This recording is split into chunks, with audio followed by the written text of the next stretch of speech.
we made a change from the courtyard. There's a gig going on at the courtyard, so I thought, you know what, it's going to be too many people up on the veranda or the balcony or the whatever you call it, you know, the terrace. There we go. So we thought we'd do a paddock show for you. You all love paddock show, man. All the horses are around. He's got his willy out, and you know, the little ones running around all over the place. But yeah, literally just finished operations. Hold on.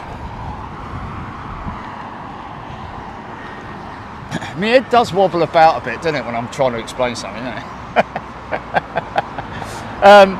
But anyway, yeah. So the next 4 hours, folks, we're going to be live from the paddock, London Heathrow, of course, one of the busiest airports in the world, certainly the busiest airport in Britain, and we're very proud and honoured to be able to cover the action from London Heathrow.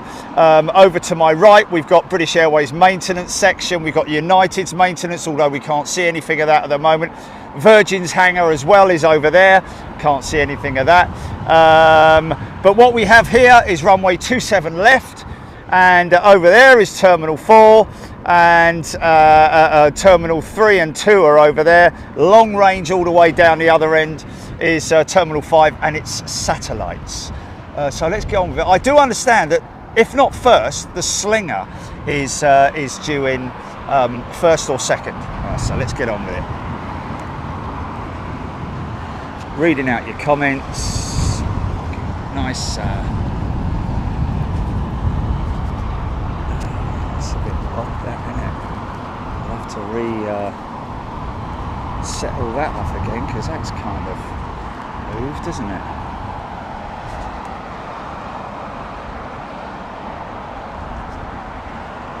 So here we go.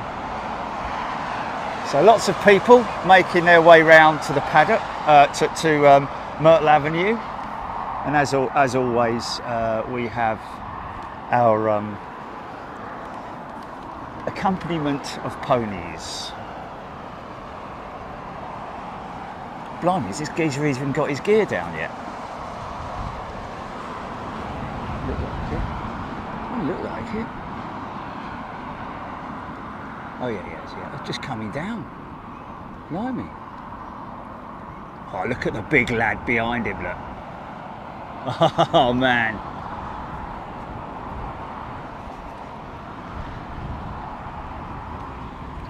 It's quite a late gear extension. Probably still. Wow. Usually gear's about 5 miles out, that was like. Anyway, whatever. I didn't get a card with the engine on, no. And I have been and collected all the latest posts. If you want a free sticker, folks, just come, mate, what's going on here? Download the app and find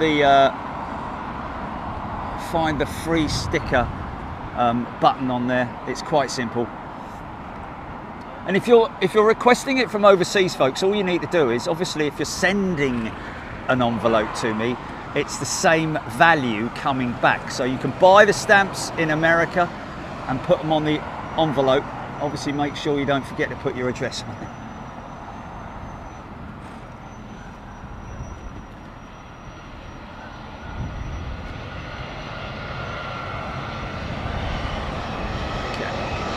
Little bit of a southwesterly breeze.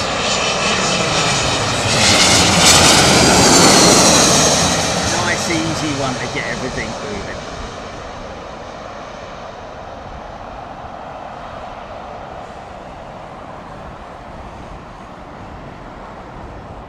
Wallop. Wow, my landing last night, folks. Did you see it? Did you see it? Everybody got, I think it was about 5 for the price of 1, was it? Absolutely horrendous. All down to ATC, that was. Completely put me off my, took me out of my rhythm.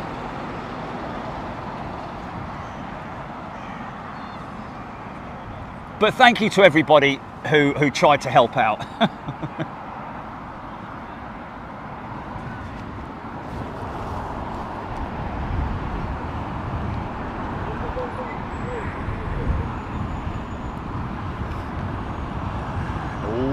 Easy there, mate. Easy there. Look at the plumes of smoke coming out of the engines, man. Bob Shalvoy, $50. Super chat, thanks, mate. Oh wow, look at that. Taxi lights on very late.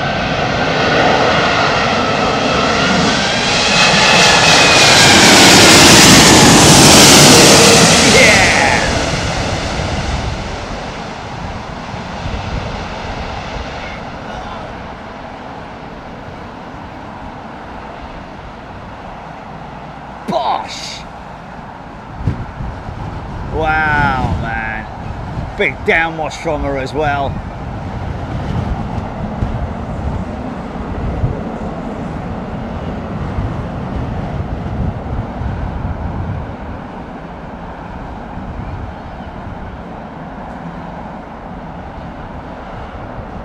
Take it from the top. Wow, lots of comments already. Hello everybody, hope you're doing well. Aaron Thomas, Tony Rivers, Rampage Vicky D, Claire Hook, Roxy Simmons, Paul Skilling, Jules Harris, Zacht or Zaked, I think it's Zach D, maybe Zach ED, Nick Gray, Morgan Johansson, Dino, g'day, Nick Hulse, Linda Series, Robert Avgeek, Seung Hyung Lee, thank you last night for the last night, Seung Hyung Lee. I do apologise for not, I was just very, very frustrated. I'm sure you understand, mate, but it was immense amount of frustration. Gonna get there, man, gonna get there, but I'm never gonna say I've cracked it ever again. Nice Delta 339.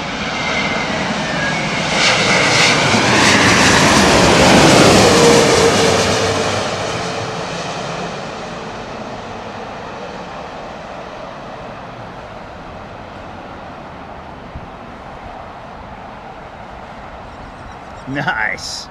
Making sure of it today, man. Interesting to see. She's got quite a dirty set of flaps on her, hasn't she, eh?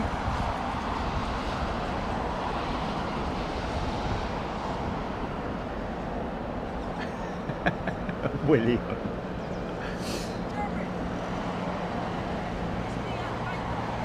I can't hear you, mate. E. Murtagh. Good afternoon, J Mank. Look at that. Interesting. Oh, come back later for a sticker if you want. Come back later for a sticker if you want. Look at that. Qatar triple One World livery on a remote stand. Now that's maybe going out later. I don't know. Oh, 380, second to land. Is that? Oh no, that's old tech. That's all chat, isn't it? Sorry.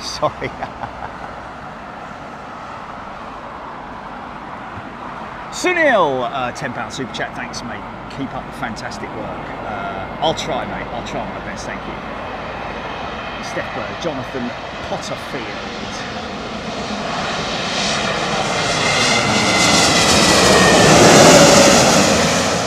There is a storm. There's the storm coming in there tomorrow, but it's going to be affecting the very northern part of the UK. We believe Scotland, northern England, Wales potentially. It's going to be sort of like cutting a swathe across the UK, innit?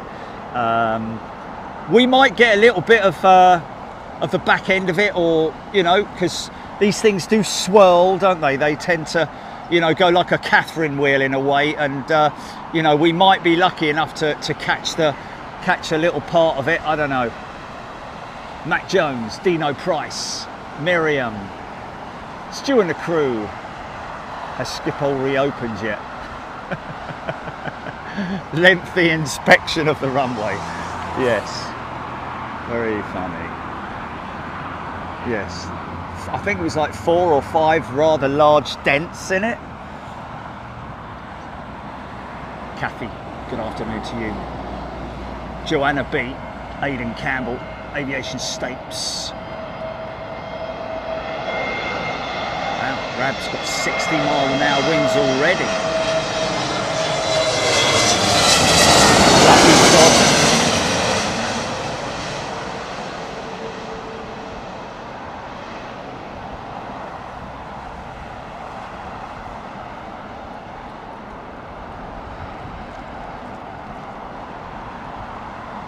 Yeah, it's going to be a few little sort of like sketchy landings today, I predict.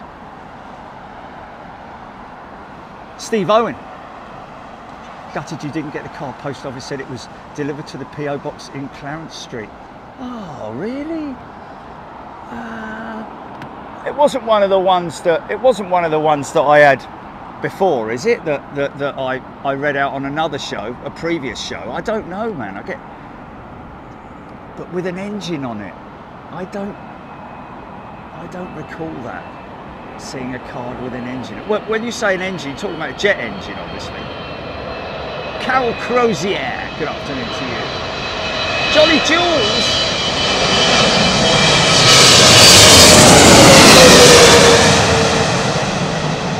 So now it seems that Heathrow have now submitted another proposed third runway plan involving a shorter runway. I've said it all along, folks. I've said it all along. Long before Surinder Arora and Heathrow even mentioned it. I suggested it a long time ago, based on what they've done at Frankfurt. Some people arguing that it won't improve the quality of the air and all that kind of stuff, but it will do. Of course it will. Not only that, but you've got to think that the advancement of engines is so much so that on a 3,100 foot runway, I believe, you can land one of these things. It might be a little bit of a stretch to do it, I don't know, but certainly all the small stuff or medium stuff can go.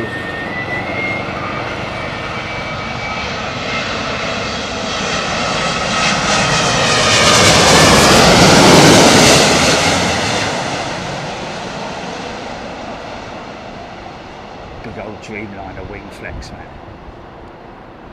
Watch your wings. Outboard of the engines. Look at that, just droop all the weights off its well, actually I say all the weights off of it. It is all the aerodynamics are no longer operational, but the aircraft prefers to be in flight. It's designed, that wing is designed to flex, not to be on the ground and bowed down. That's why so many aircraft had to go through significant inspections after COVID, because they've been sitting on the ground for so long that their wings had been flexed downwards. Alexander Jones, welcome back to first class.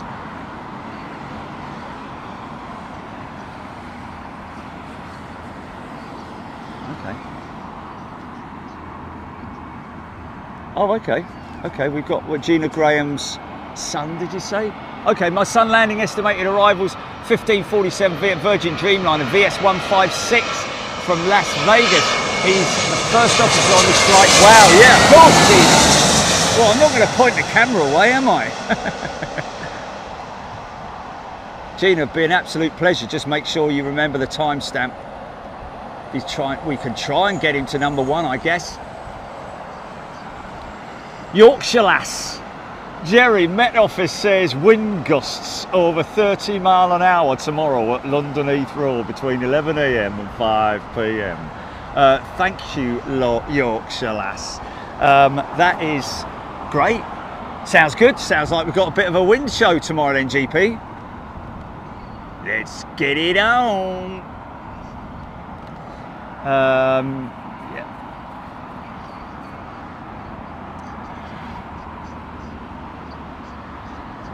Penny Haskins, Rick Herson,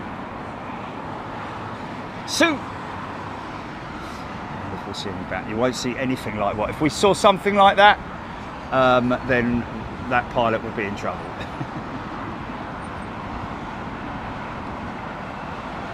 First 350, couple of heavies.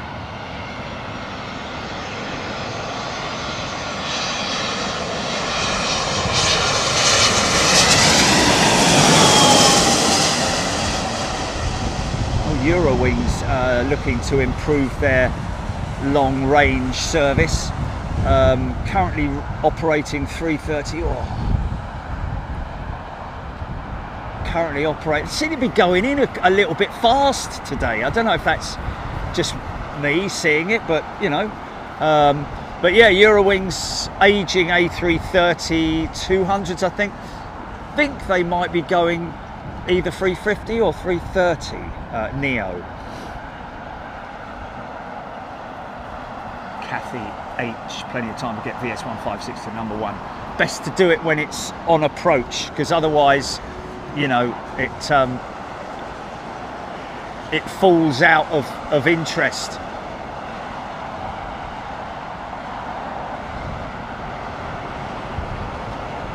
Here today, gone to. Here we go.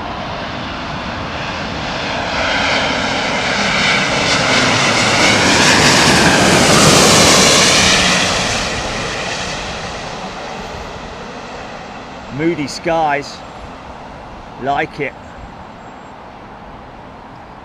Nail it on all 6.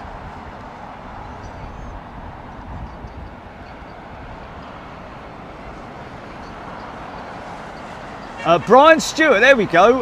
787 typically needs a runway length of 2,600 meters, 8,500 feet for takeoff in normal conditions. For landing, 787 typically requires about 2,000 meters, 6,600 feet.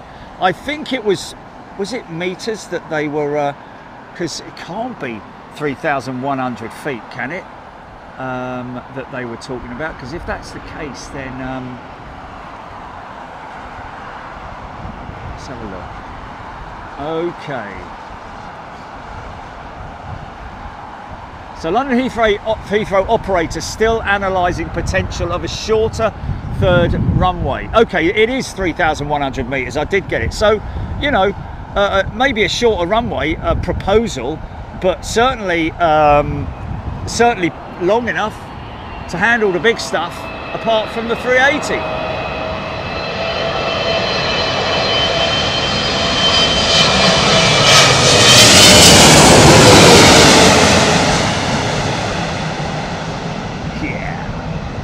The old flaperons. Look at the secondary ailerons.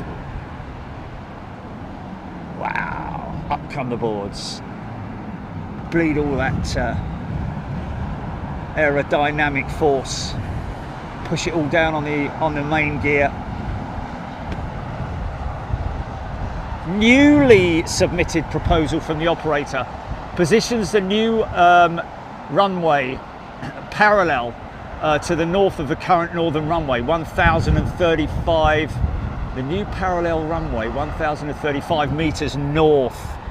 So that's the distance from the northern runway. Length and location would enable all 3 one-ways to alternate between arrival, departure, and mixed model or mixed mode operations while retaining full capacity. Makes sense, doesn't it? Of course it makes sense, man. You don't need a great big massive long 4,000 odd metre runway, do you? Because you're not bringing 380s in on it, are you? I mean, you're not planning not to, but you know, that would definitely cover off a busy morning and reduce the amount of traffic that is in the holding patterns, and thus reducing the amount of emissions, fuel burn, etc, etc. It makes complete sense, and I don't know why they didn't think of that a long time ago, because they would have probably got, I wouldn't imagine that they're ever going to get the locals on their side, or the you know, the guys that are against it. I don't think you're ever going to be able to turn them around. But oh, is that a little bit of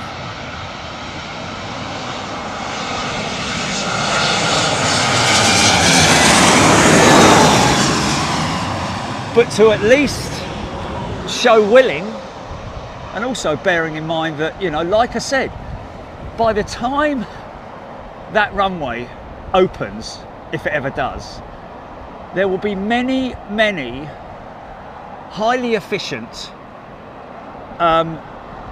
aeroplanes, open fan technology, hydrogen potentially, certainly sustainable aviation fuel. Whether or not that's going to happen or not, I don't know. SAF is sort of like fallen off a cliff, hasn't it, really?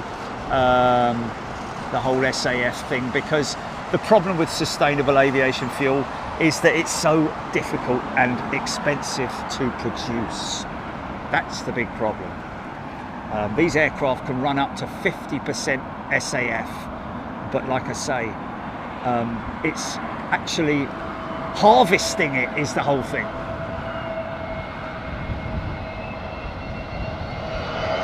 Easy, Sam.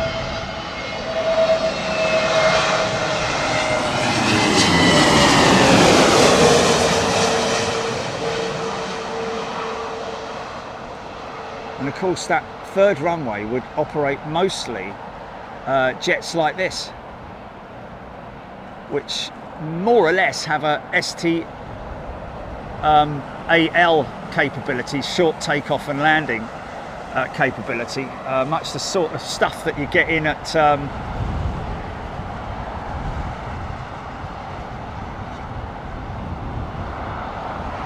Feather Duster. Where does LHR rank in busiest airports in the world? Well, go and Google it, Feather Duster, and let us know. I'd say it's in the top 10, isn't it?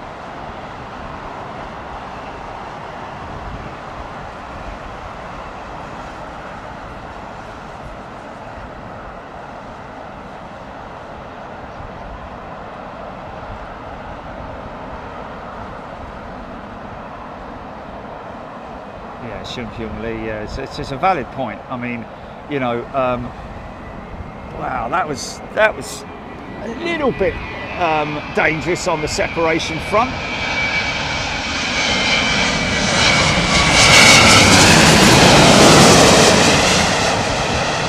Heathrow does need a massive overhaul, doesn't it? Oh,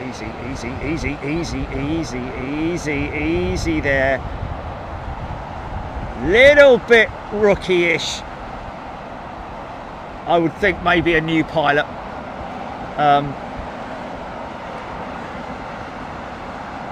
I wish I could do it that well, but anyway.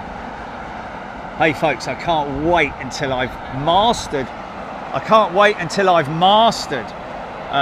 the 320. Now that's a young kid down there who might be worthy of the pink shirt that I've got, Jilly, in the back of the van. Yeah? Yeah, mate! Hold on a minute. Get this 350 and then I'll just nip in the back of the van. Because it's a young kid in it, and I've got that pink 777 shirt that's been sitting in the van. It probably smells of that air freshener from the, you know, whatever. Oh, it ranks number 5, Feather Duster. Thank you. There we go, you see. Number 5 in the world. That's pretty, that's got to be like, oh, is it?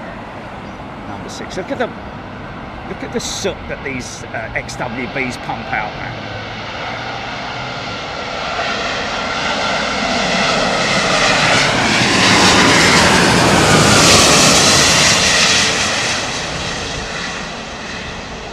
Number 6, get the busiest airports by seats.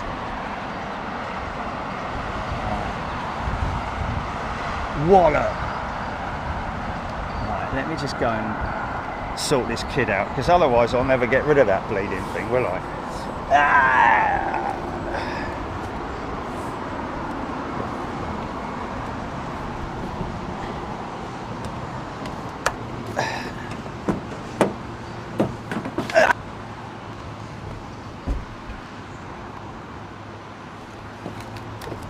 E, G.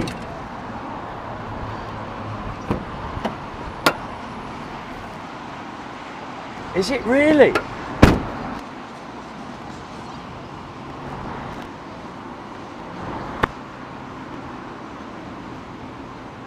All right, mate.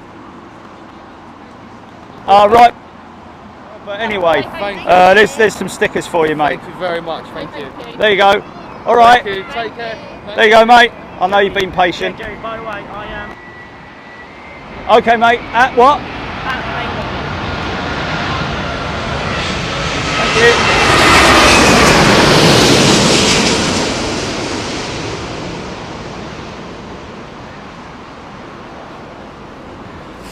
Okay, T-shirt disposed of.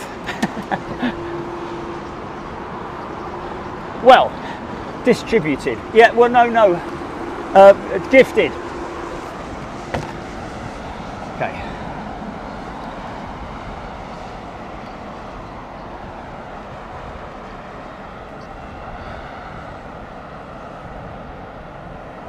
MPS Gaming. Got a crosswind at Birmingham. Landed safe. Midsummer Madness VAT Sim event. We should have got in on that, shouldn't we?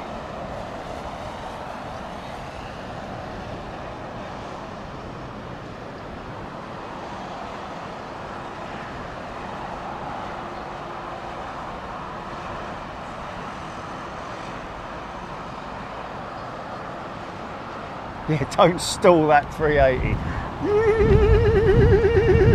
Won't start, mate.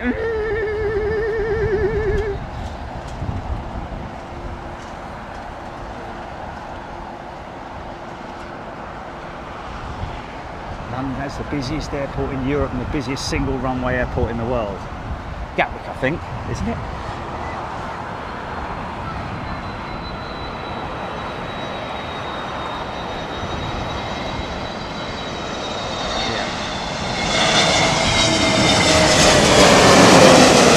Yeah, there's two levels to busiest, isn't there? Passenger numbers and flights.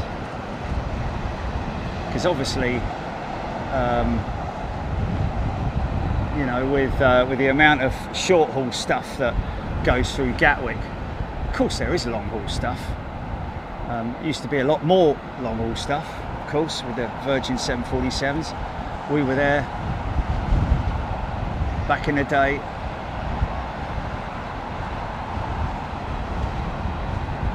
Oh my God, Shung Kyung Lee, yeah, I'm 100% nowhere near ready for VATSIM. Flipping heck, yeah. They throw me out. They would throw me out, man. You're gone, mate, you're gone. I mean, if I did do VATSIM, I would have to literally have somebody competent next to me who can write down the information that's coming from, because it comes quick and you ain't got, you know, I'm amazed how pilots do it, you know, especially with taxiways.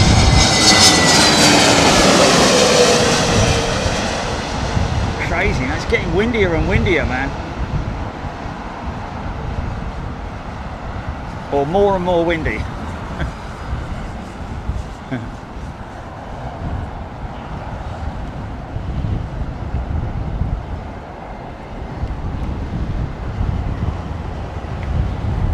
Yeah, like I said, I've got to get myself in a position where I am fully competent in terms of my.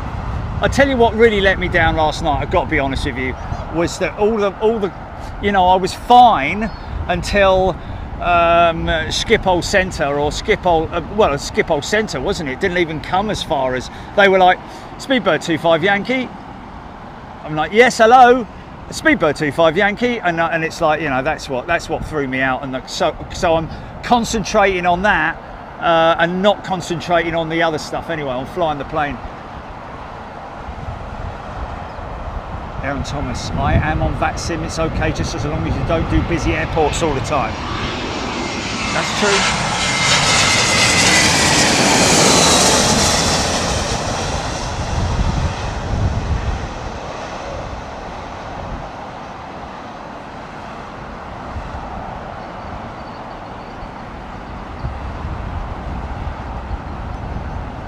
Yeah, yeah, yeah. I caught you out the corner of my eye, sort of like looking at me, and I'm like, what's she looking at me? If someone on the chat said something and like, you know, oh dear, look at his blah blah or whatever. NPS, you can tell them to repeat if you miss. I am Swedish, do a lot of mistakes, and I'm old too. NPS Gaming, that's good to know. But I'm sure they'll get a little bit impatient with you at some point, wouldn't they, if you keep asking them to repeat. Oh, learning young, look, learning young. Right there, mate. Yes, I'm fine. I'm just going to scratch it.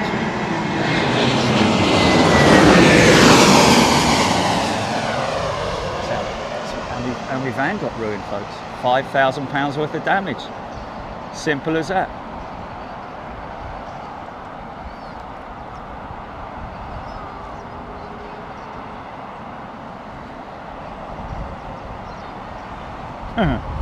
Okay.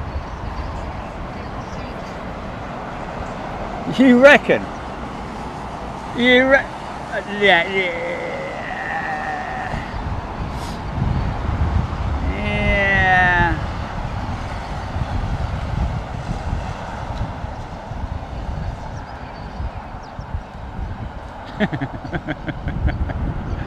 No, don't please, thank you.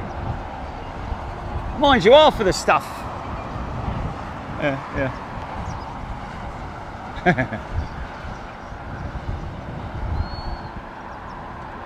Stu and the crew, if it's any consolation, I crash landed my Cessna Citation yesterday. Easily done, he says. Yeah. Listen to that lovely old 330 with a CFs on it. Yeah, I know. Yeah, totally, man.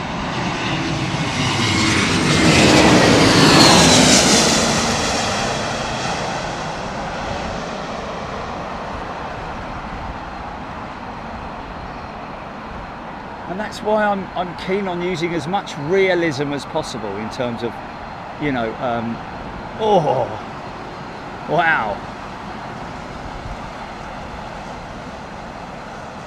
Susie Q, it's not a retro Algeria, believe it or not. It is, I think it is the current Algiers livery.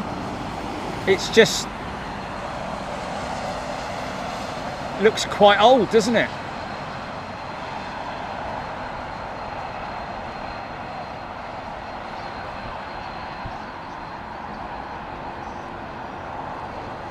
Rab H, well, I do know how to fly the plane, Rab. I do know how to fly the plane. I'm not really having a problem with, you know, actively flying the plane.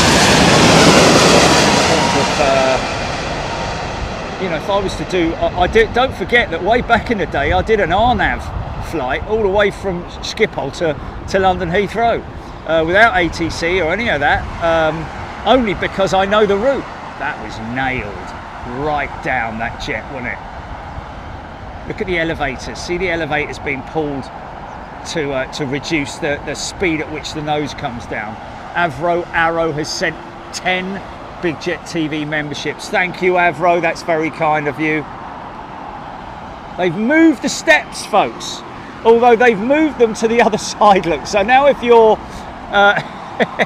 if you are going out on an aeroplane and you look at Concorde, her nose is going to be obstructed by that ugly set of access steps. It was on the right hand side, obscuring our view. In fact, it was a little bit on the nose, wasn't it? But you know, they've moved it. Why can't they just take it and put it over there or something, man? Put it, you know, lay it down, or I don't know. It's just whatever.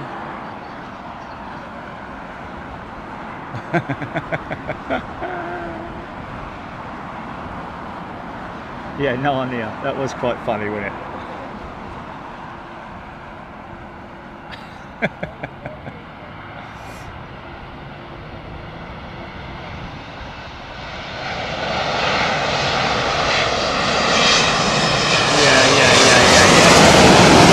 Yeah, no.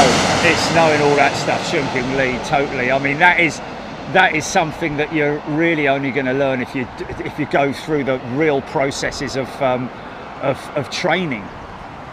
You know, the proper groundwork. I get exactly what you're saying, mate. You know, I mean, for him, it's system knowledge is what he's saying. You know, and understanding how all those systems work, how you get yourself out of a spiral as well.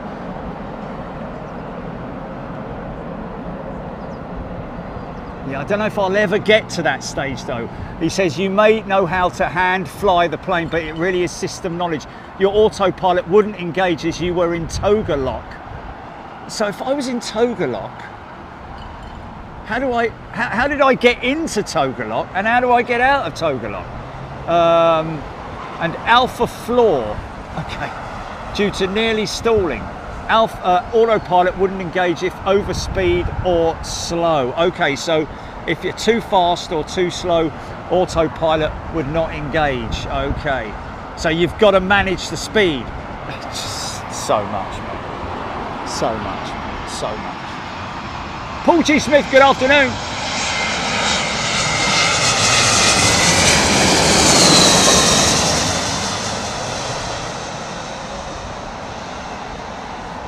Mate, I'll be honest with you, if I did the Cessna thing, I'd bore everyone to tears.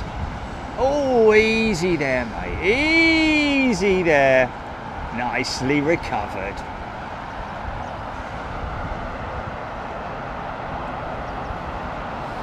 Yeah, I you know, I don't want to, you know, point fingers at anybody in particular as to, you know, who's responsible for, you know, all the equipment that's literally laid around Concorde, because there is quite a lot of sort of like vehicles, and it's a bit of a dumping ground. Do you know what I mean? And it is a shame. She should be on on 3 concrete plinths raised up over the ground so people can see her, and put some uplights underneath her.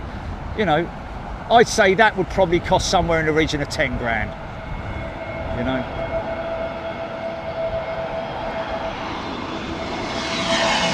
Doesn't take a lot of imagination.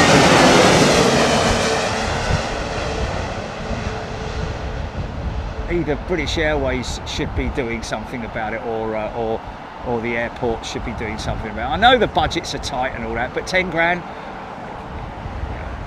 be an easy one, wouldn't it? And it's not like, you know, they're going to have to close the airport down and all that kind of stuff. You could just put 3 concrete plinths, you know, 10 feet high, something like that, raised her above the ground, crane her up there, because she doesn't weigh anything either.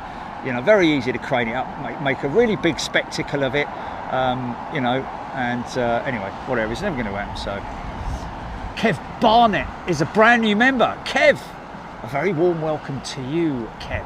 Is Kev from Barnet, or is that his surname?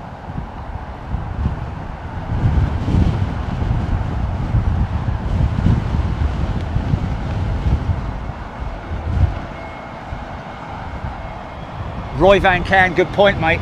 Yeah, he's a good reference, is old Shunkyung Lee. But there's so much to take in at one point when it rattles off the tongue with a knowledgeable and experienced pilot who does it every day in the real thing.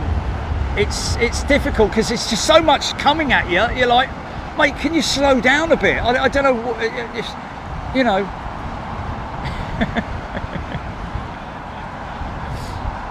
Nice old 777-2 with Rolls-Royce Trent 8s.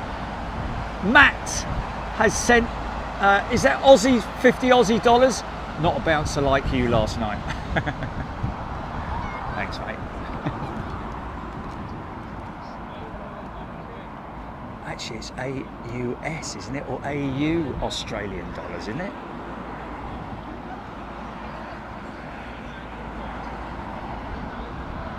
Wesley Smith, I just had a discussion about the new runway. You might want to zip back to that, about what's either way, whatever the stories come at you, you're looking at least another 10 years before they even put any sort of like foundations in.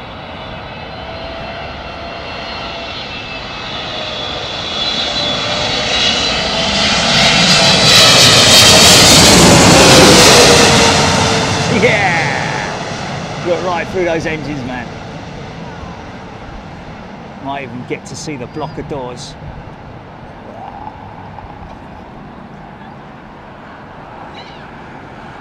Nice. All that inertia, man. GP, you're going to have to tell me what that MYR is. Tuning in for, oh, which must be Kuala Lumpur something or other. This is Leals Bored tuning in from Malaysia, currently 10 p.m. there. Perfect time to sit back, relax and watch some Big Jet TV. MH4 inbound, a flight I take very often. Thanks for doing what you do. Okay, MH4 inbound. Well, that one's going to be for you then, mate. Dedicated especially for you.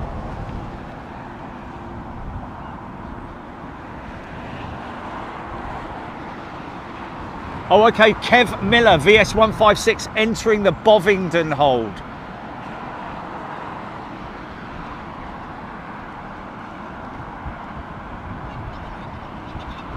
So Bovingdon holds top west of the airfield. It's the first one. So entering the, probably do 1 or 2 circuits maybe, I don't know how busy they are.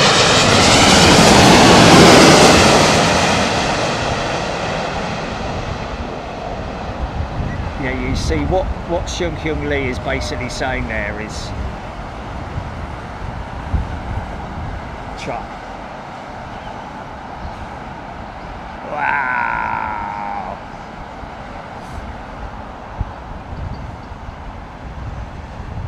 Well, yeah, that's very true. I mean, the thing is that somebody asking, where is that? Where is it? I wish I could slow down. I wish I could slow down, Jerry. I really do. It's just these machines move so quickly, and if you do not do them, you say you're already behind your aircraft. Yes, exactly. That's so right. Taffman had issues with a VATSIM ATC tower earlier. Was established ILS locked on localised. Even though I was number 1, I was given a new heading as it wasn't. I wasn't established. Oh, new height, etc. And autopilot went loopy. Yeah. Oh, it is. But if you know how to get yourself out of that situation, somebody asking just now about the A380 windows and why they are so small. I think that's relative to aviation states. I think that's relative to hull size. You know, fuselage size. You know. The bigger the fuselage, especially with the 380 being double decker, you make big windows. You're upsetting the.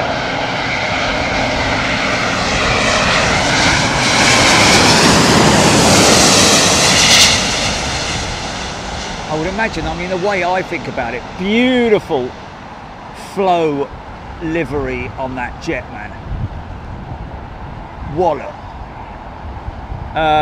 Yeah, I would imagine that the reason why it has smaller windows is because larger ones would just upset the structural integrity of the aircraft. The fuselage is the way I see it, possibly. And the other thing about the 380 is that and why it sort of like feels like the windows are really small is because the skin from the inside is so much further. The inboard panels are about, there's about a foot difference in the gap between the outer skin, the outer panel, and the inner panel. So you really have to. It's difficult to look out of, if you see what I mean. Carol Hutch, I can see departures, affirmative.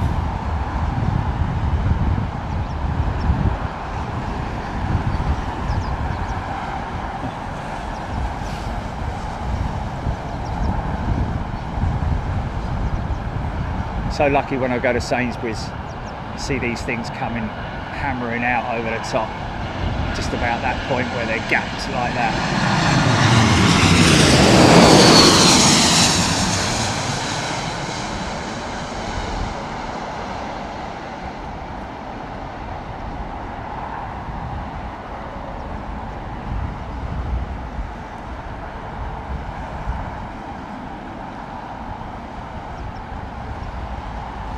So what was the reason?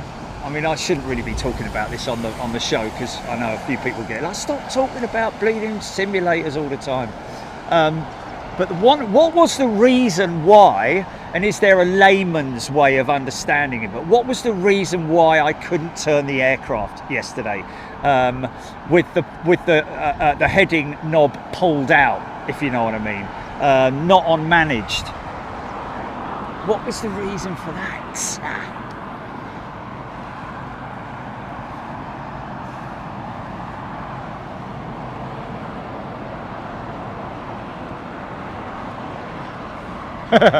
Martin Pete, indeed. Dario Moreno changed from 2020 to 2024 recently.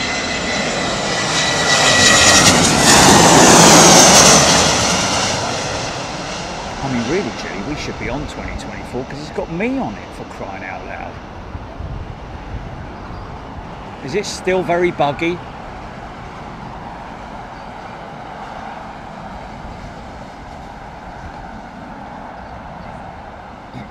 Yeah.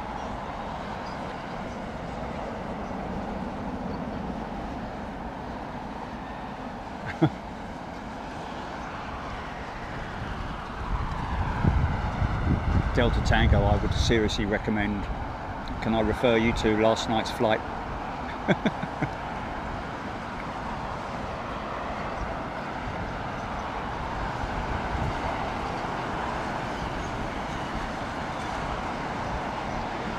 That was the heading. That was the heading. But you can't change the runway on the heading.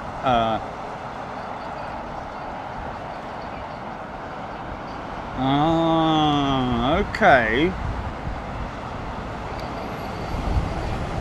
But I didn't pull the heading knob.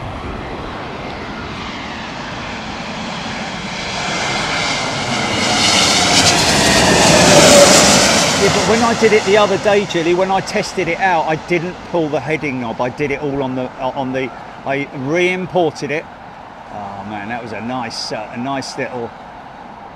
I re-imported it from the sim brief into the iPad, and then changed the.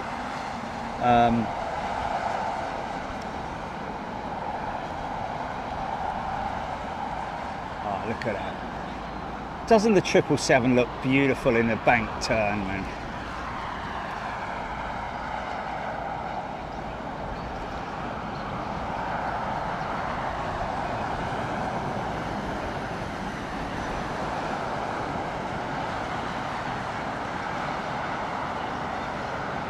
Right, yeah. Can't we go back to the original one?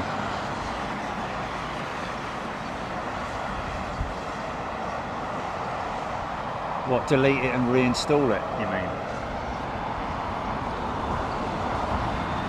Yeah.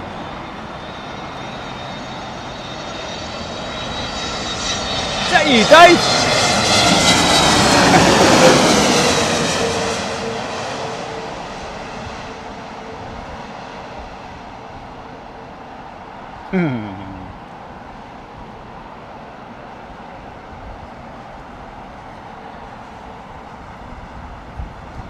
Mummy lying with her baby, look, Jilly, look. You don't often see that, do you? Hey?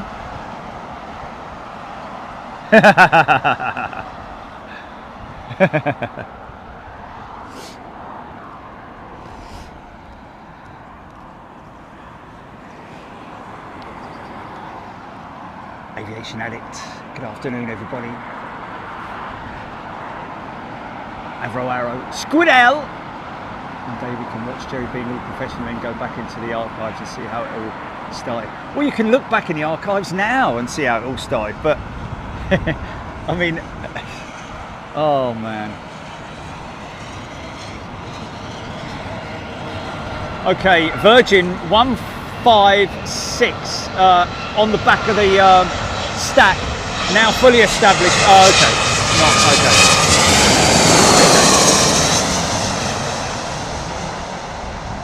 okay. Okay, turning on to, she's probably flaps 1, I'd imagine. Or flaps, is it flaps 5 on the Boeing?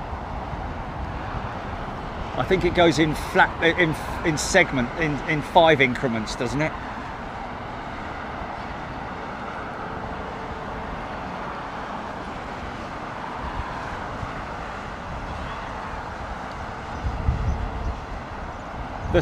I'm going to call it the Spotter, is a new member. Welcome, the Spotter, or the Spotter.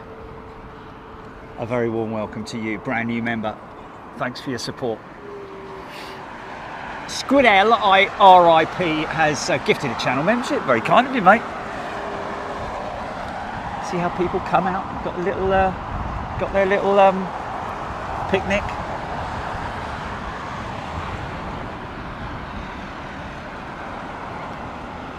Three minutes, James Dayton, VS156. Right, open up your Flight Radar 24 app, folks.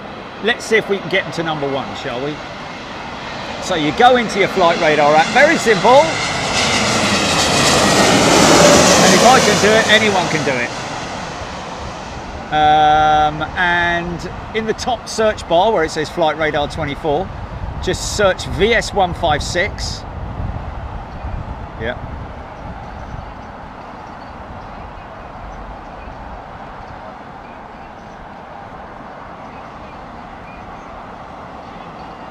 Oh, Riyadh, really? Okay. VS156, Golf Victor Alpha Hotel from Las Vegas. Just click on the live tab, and then down at the bottom you've got 4 options, and then show on map. And there it is, about 10 miles out, just south of Battersea right now. So let's get her to number 1, 2,800 feet passing through, 149 knots. See, look at that, only 150 knots for a Dreamliner. I'm going way too fast, man, when I'm on approach. 10 miles out and already at 146 knots. Come on, folks, let's get in a number 1. Or him, it's the first officer that we're looking out for. What's his name, DP?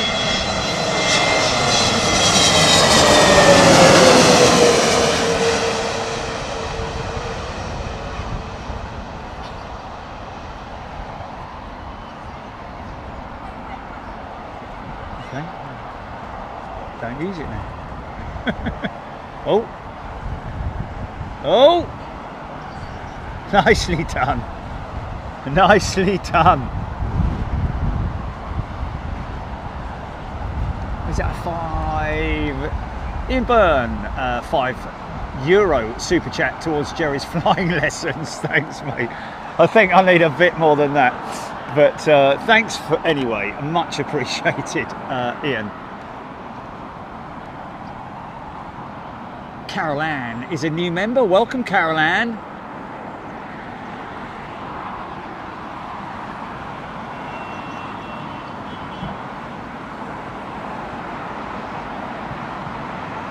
Sim detox day, miles high. Paul Skinner. Mark Abraham.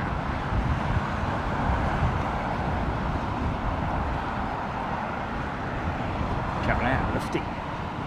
Lowlander, Virgin. Number 2 already, wow.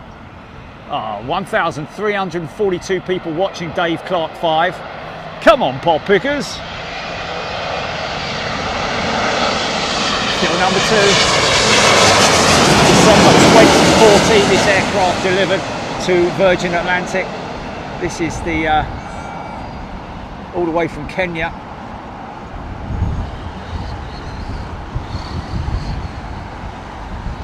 I wonder if he's in control of the aircraft.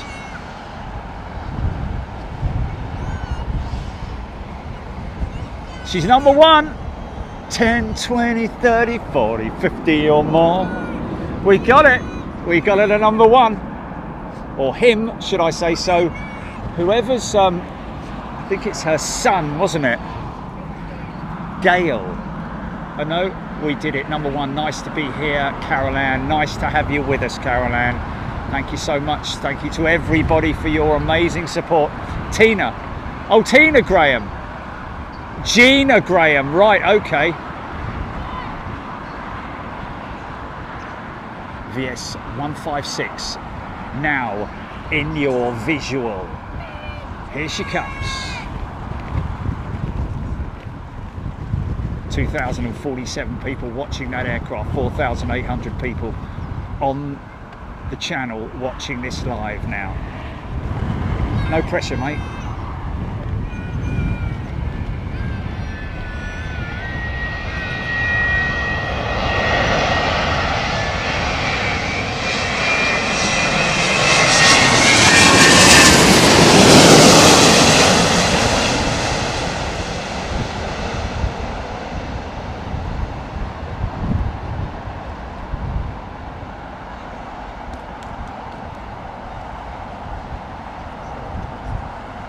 Yeah, nailed it.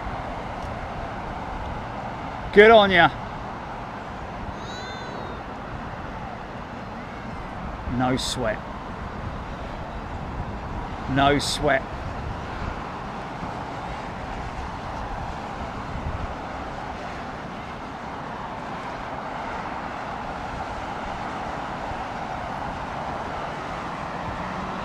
Paula Collins flying to SFO on the 18th on Virgin 787-9. Paula, one of our resident technicians slash engineer on Big Jet TV, knows so much, man. Always good to get information from her, along with all our other very knowledgeable technicians.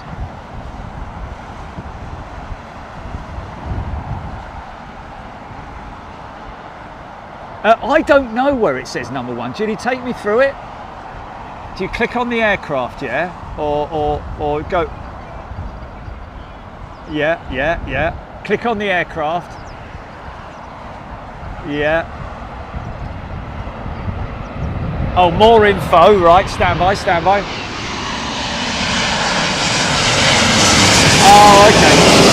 Someone asking that, I didn't know that.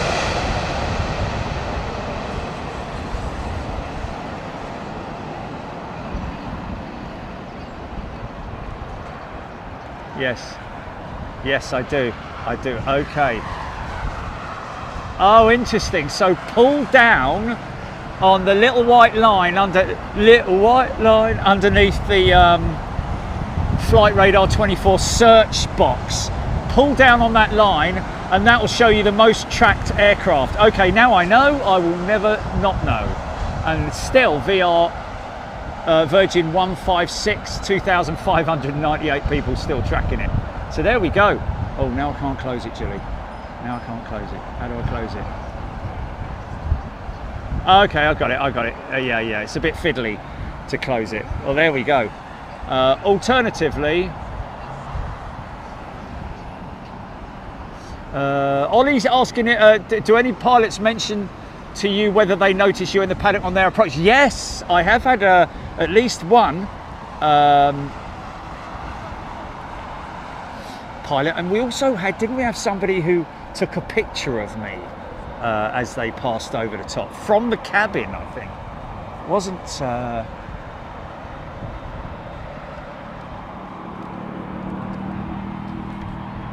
Flight Radar 24 on PC browser much easier. Okay.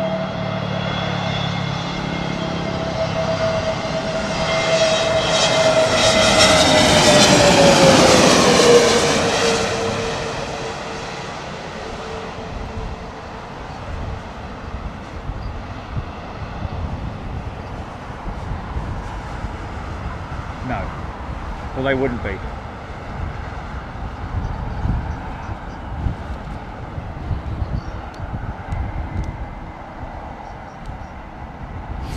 Well, I'm sure I've had at least one say that that we saw you, literally, because obviously when they are just passing, when they're probably, you know, they visual, like about now, they'll see me.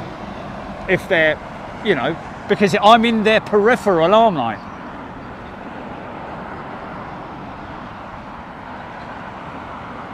Paula did. Great photo, paddock photo from the approach. Yeah, but that was inside the cabin, wasn't it? And it was like looking down. That was a crazy shot, that was. But I have had a pilot, I'm sure.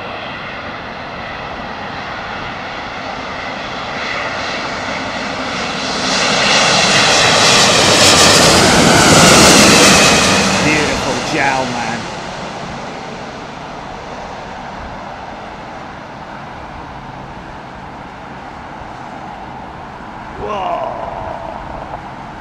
Nicely done, man.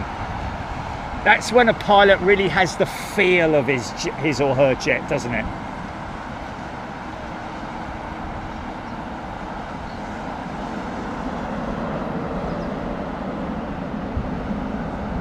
LATAM jet next in. Interesting. Johan, hiya. Good afternoon to you.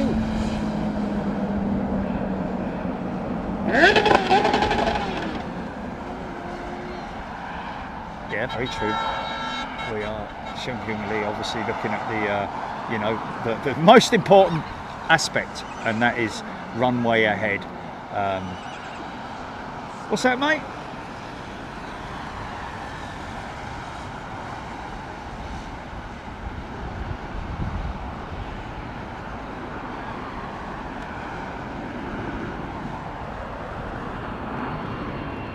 Nice triple.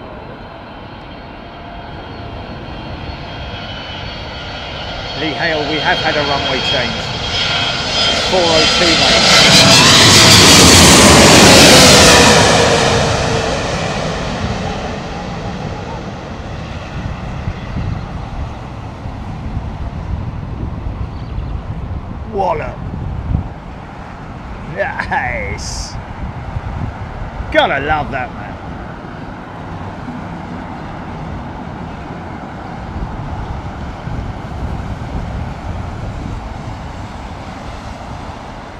CG Hill, jowl, very clean machine, yeah.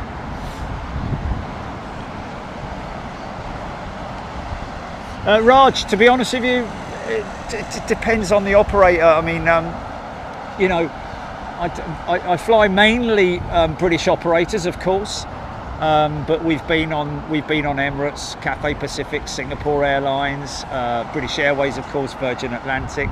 Eva Air as well. Eva was very comfortable. Depends on the cabin layout, really. Well, you know, how much they pride themselves on cabin comfort. Virgin Atlantic, very comfortable, I found, but it depends on the aircraft type. I seem to find that their 330-9s are an extremely comfortable, very popular amongst people now, the 339s.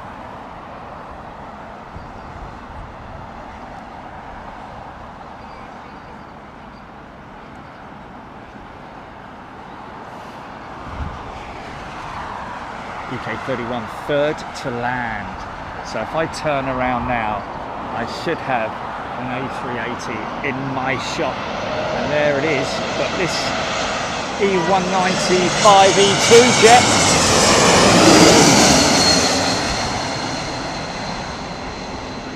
Very clean aeroplane, man. KLM.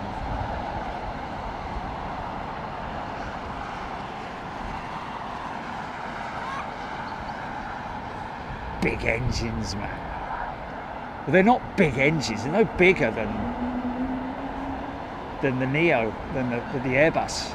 Well, you know, or the 737 LEAP engine, same size, but just look massive, don't they, on the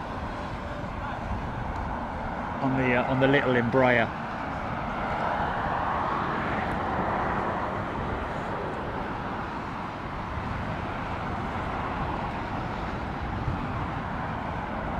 Dylan Corkhill find the 777 the worst plane to fly on, so uncomfy. Well, it depends on the operator, doesn't it? I mean, you know, they're not all the same, are they? It's cabin. You know, whether you're flying premium, whether you're flying economy, it's all relative, isn't it? You know, you can't just say one particular aircraft type is you know, you might have a 777 one day that's very comfortable, and 777 the next day which is really quite uncomfortable. Different operator, you know, it's about.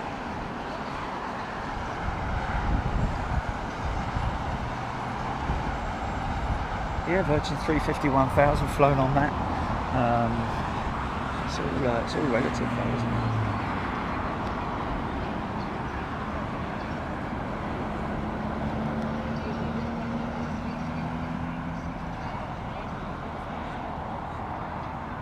I don't know. Economics, innit? It's economics.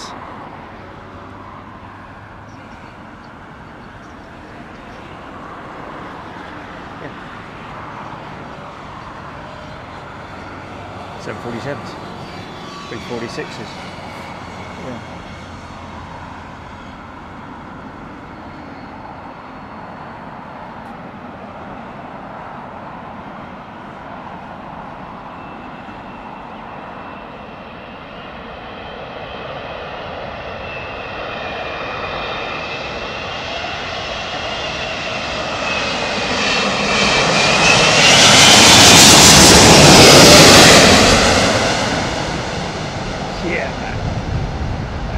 Rudder section working away, look at that.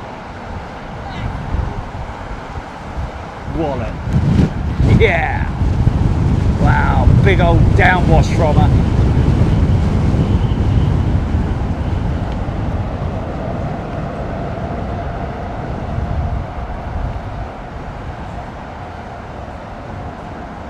Little Fulgul sang. Loving that. Ian Finley, good afternoon. Yes, I was mentioning yesterday about if you're up to date with the news. If you're up to date with the news, you'll know that Lufthansa have a quite a large number of 787 jets that are ready to go, ready for delivery, but their first class cabins, their new first class seats, not so much the cabin, but the first class seats haven't been certified by the FAA yet, which is terrible for them, because who knows when that will happen. It's crazy, isn't it? You know, something you don't think about, the fact that that seats have to be are regulated as well, you know, in terms of safety. So the plan is, and these are obviously going to replace their A346 aircraft as well, which for us is a great shame. But they're planning on introducing them by the end of the year, or a few of them, without using the first class Allegris, I think it is, the new first class suites with Lufthansa. And obviously that's just a safety issue, isn't it, in terms of apparently they're making modifications on those first class suites.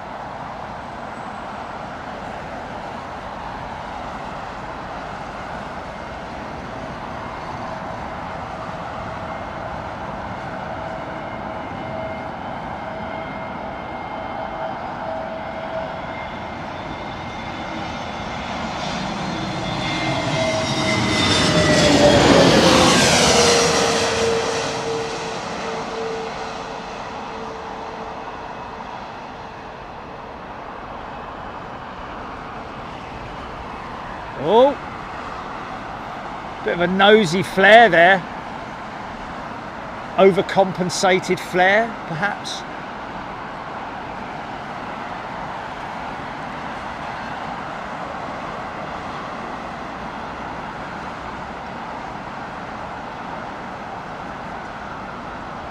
Dylan Corkill. It's got to a point I avoid the 777, shame as I love the GE9. Eve Hoskett, most uncomfortable long haul for me was on a Malaysian 747 back in 2006. Service was great, but was full flight crammed in like sardines. Well, that would have probably been, because, you know, back in 2006 they didn't really have, they just had business class, first class and economy. So yeah, you would have been crammed in like sardines in economy, probably, I'd imagine. You know, we've flown 777, BA 777 in economy, and blimey, it is proper cattle class. You know, the seats are narrow and, you know, not the most comfortable, and you know, yeah. Cathay triple, yeah, that was uncomfortable as well, wasn't it? Yeah.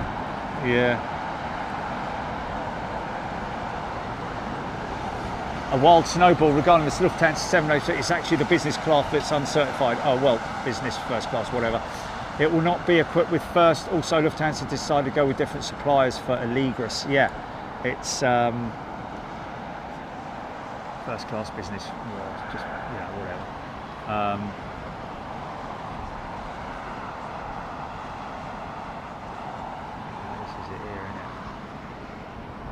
15 of the Dreamliners already been built for Lufthansa and equipped, I believe.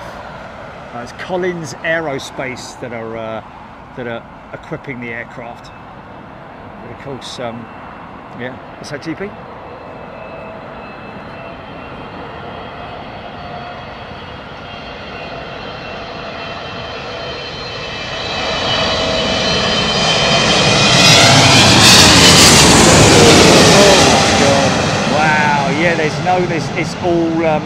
It's all economy on Cebu, isn't it? Something like that. Wow!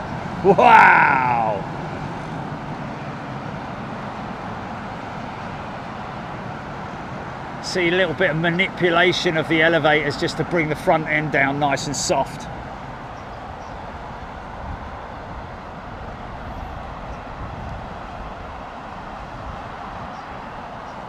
Wow, originally intended for service, to enter service by the end of 2024, those 787s. Now scheduled to launch operations on routes like Frankfurt to Montreal starting September 2025, even if the Allegris business class seating system remains uncertified by the FAA. How about that, man? So they got to start operating these aircraft, get some revenue in.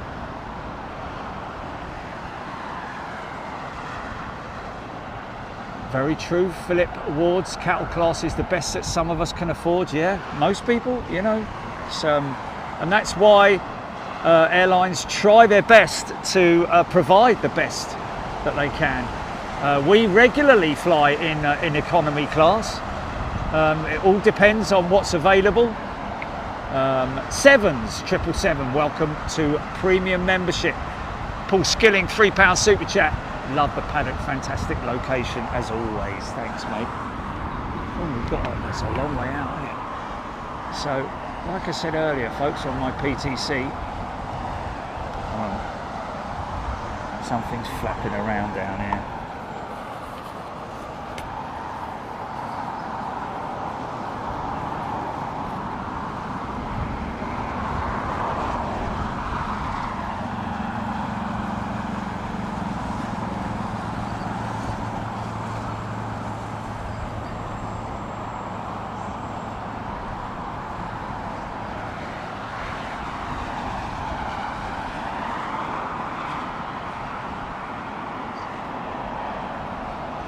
Fly SSC, Air France's economy, very good.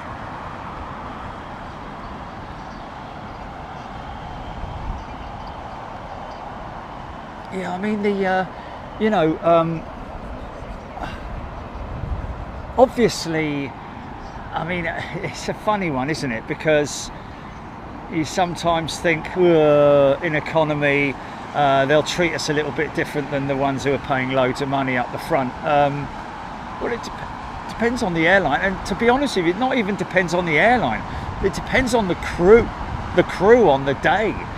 Literally, you could be up in business / first class up the front, and you have a terrible experience because the cabin manager has had an argument with their missus or husband beforehand, and they're just not in the best of moods, and get treated like a, you know, it just is not potluck, but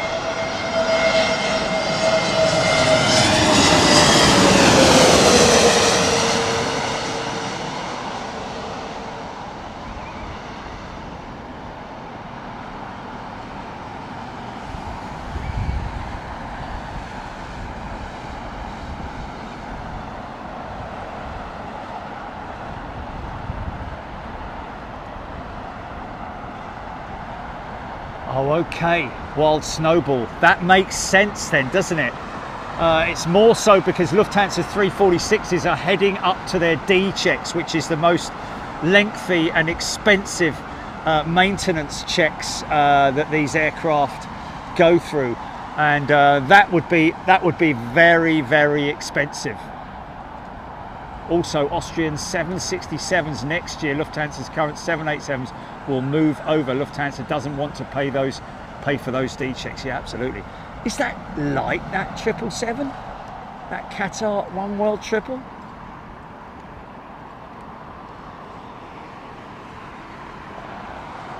Yeah. Wow. I don't know what the climb rate was on that, but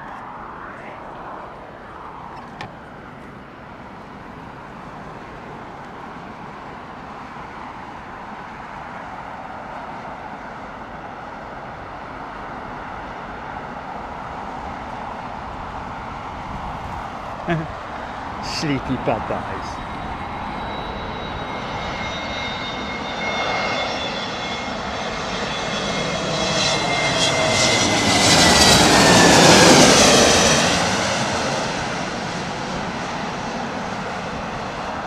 Sandra Barrett, Singapore were great. Oh, a bit nosy there. Wow, easy there, mate. Wow, nice recovery. That was nose diving, wasn't it? VAR, GP.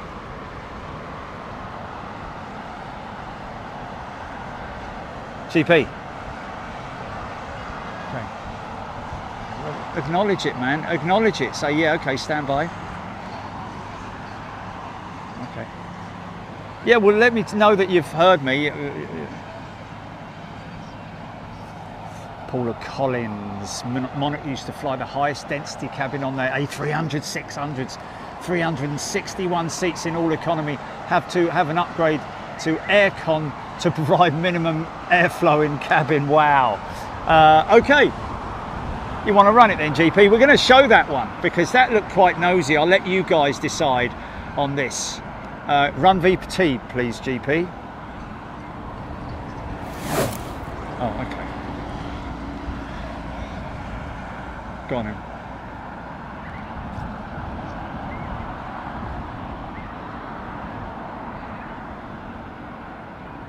HGC bowed to you, Jerry. Yeah, we're going VAR on that. Tell me when it's running and when it's stopped, please, GP.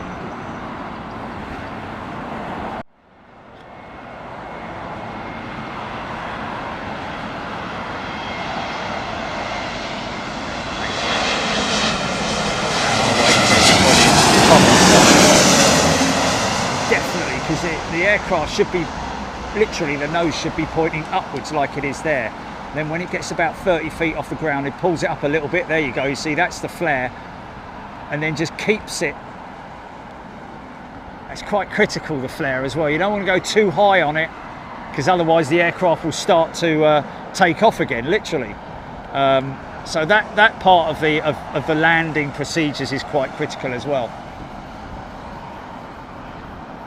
Fly SS sheet seat wind shear. I don't know, just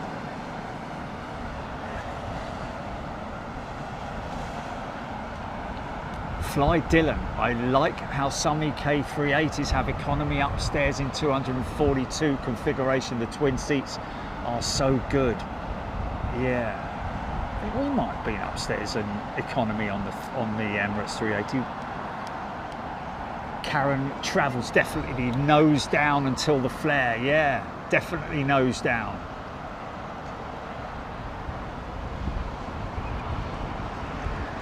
Aidan Campbell's best chance on Emirates.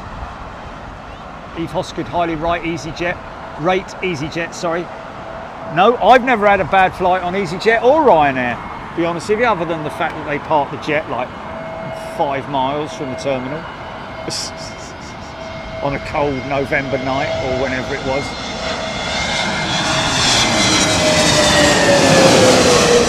Yeah, well, you're not expecting anything from the low budget operators, are you? Wallet.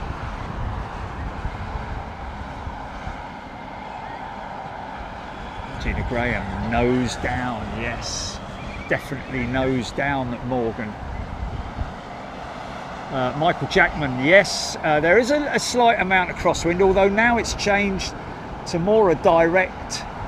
That'll be sort of, I'd imagine, what will that wind be?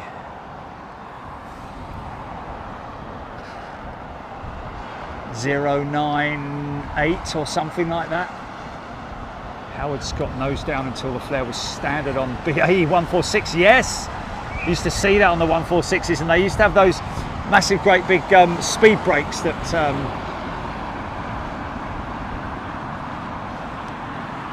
deployed out of the back of the aircraft.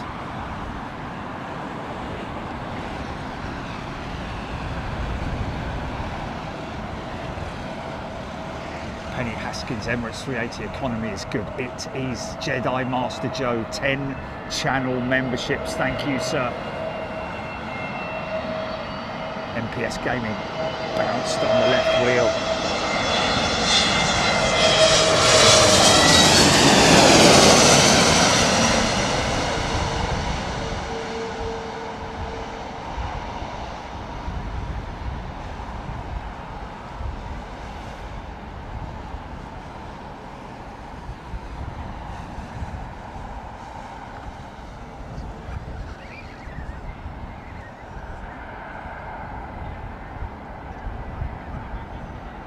Carol Cupcake, economy 380 upstairs, 242 with BA. To be honest, enjoyed downstairs 343, it's just as much. Yeah, well, I have definitely flown on the BA 380, although Gilly disagrees with me there. I've got photographic evidence of me being on the 380 as well, which doesn't make a lot of sense, does it? See the Saudia damaged. What, you told me? No, you haven't. You did. Oh, okay. All right. Okay. Damaged. Oh, okay. All right.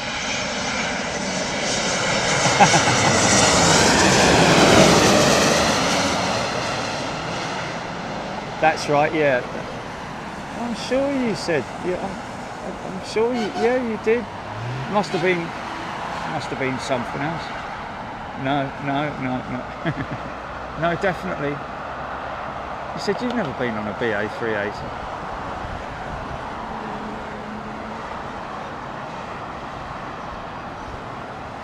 There you go. Oh. So that's Saudia Dreamliner down there, folks. Obviously waiting for a visual inspection by Boeing, I'm guessing, as a result of a catering vehicle, we believe, puncturing the skin or the hull of that Dreamliner. They need to inspect it to see, I guess, whether it is able to fly under 10,000 feet across the Atlantic, for Boeing to, because I guess that they'd have to take it, they'd have to bring it to Boeing, wouldn't they? Take it to Boeing. They couldn't do it anywhere else. Those was, mind you,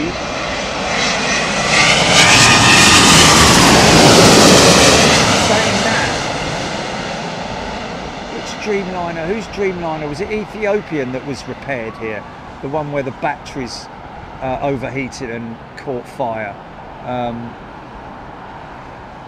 But I don't know if that resulted in hull damage. I have to have a look. I have to have a read up on that, actually. So Boeing may be able to repair it here, I don't know.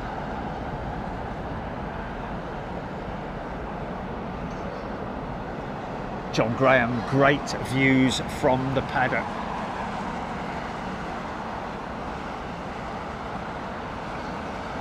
Morgan to finish off the week with Big Jet TV is nice audio and picture. 10 out of 10. Thanks, mate.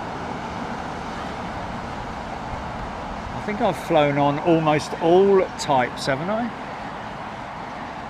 330, 2 and 3. I've even flown DC-10, but I'm MD-11s though.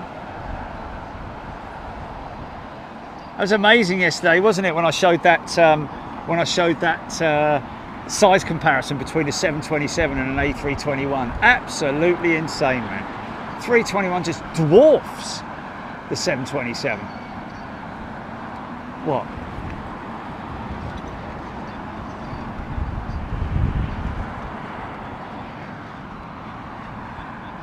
Andy, there are engines on the Saudi jet, but they have got their engine covers on.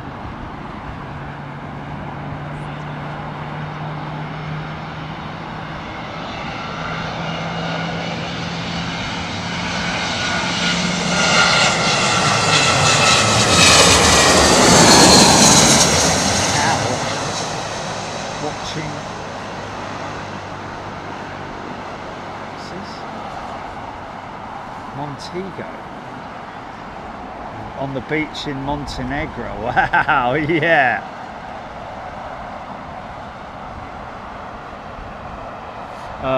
BA9010, I think the Ethiopian was crown damage to the rear fuselage because the fire penetrated it. Okay, well then in that case, yeah, it was hull damage. So, well, there we go.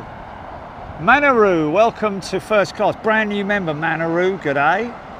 Ethiopian 787 had to replace a section of carbon hull after the battery fire. They cut a replacement plug segment. Wow, Martin P134. Well, that's probably what they're going to do with this Dreamliner, but they're just waiting for the inspection team to come out and assess it. So I'm guessing potentially it could be fixed here at Heathrow. However, where are they going to do it? Because there's not a lot of space, is there? 220.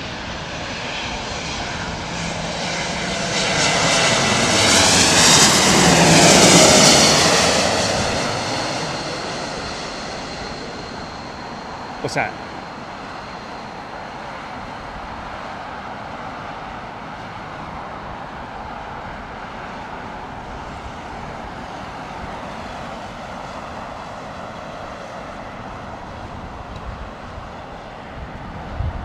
So that, along with the 320 family, 737s, even 787s, 330s, even 777s,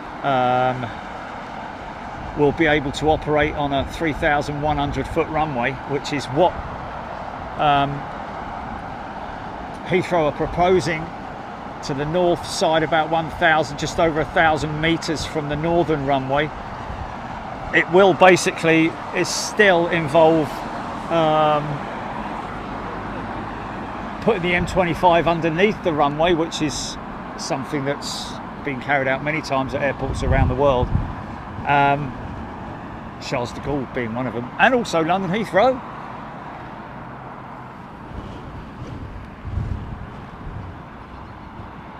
Oliver Hewitt is a brand new member. Welcome, Oliver. Like Oliver's cat. Look at Oliver's cat. Meow.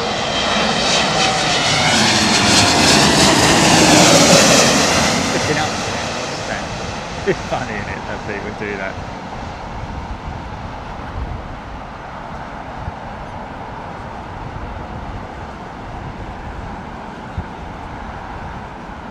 It's quite blustery, man. Oh, that was a VAR, GP. That was a little bit dodgy, wasn't it? Nose wheel came down. That was sort of a little bit on the untidy side. Let's have another look back at that, shall we?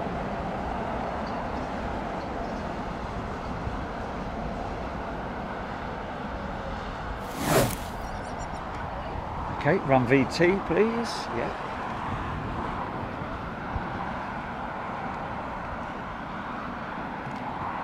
This is definitely after it touches down on the right-hand wheel. It sort of like clonks it, goes forward, and then the left-hand side comes in. After the nose. Stuart, 57 months, a member, still happy fan. There we go. Aguero, that was messy. AF retiree.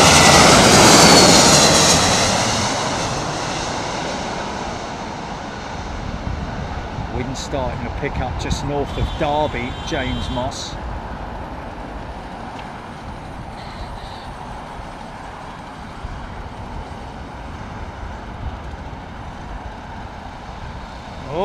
Oh, there we go. Yeah, again, another sort of like relatively untidy. I mean, I shouldn't be, you know, rating these landings based on what I do and have done. Just look back at last night as an example, but Major Ian was Jerry flying. That was a smooth one for me, that was. Out at the stag, looking out at the stag. So that one right at the back there, you can see, just freshly established on the ILS, on the localizer.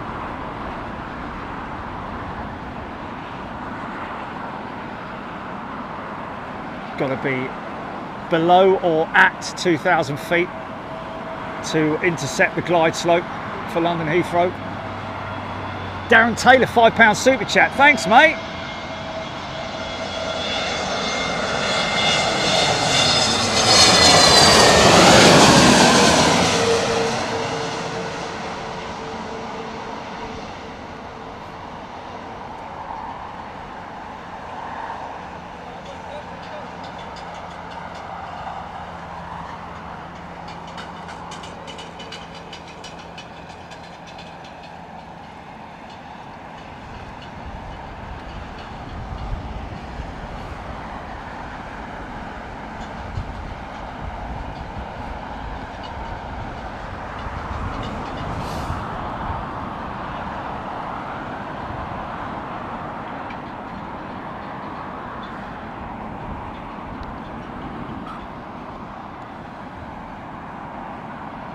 So I read an article earlier on about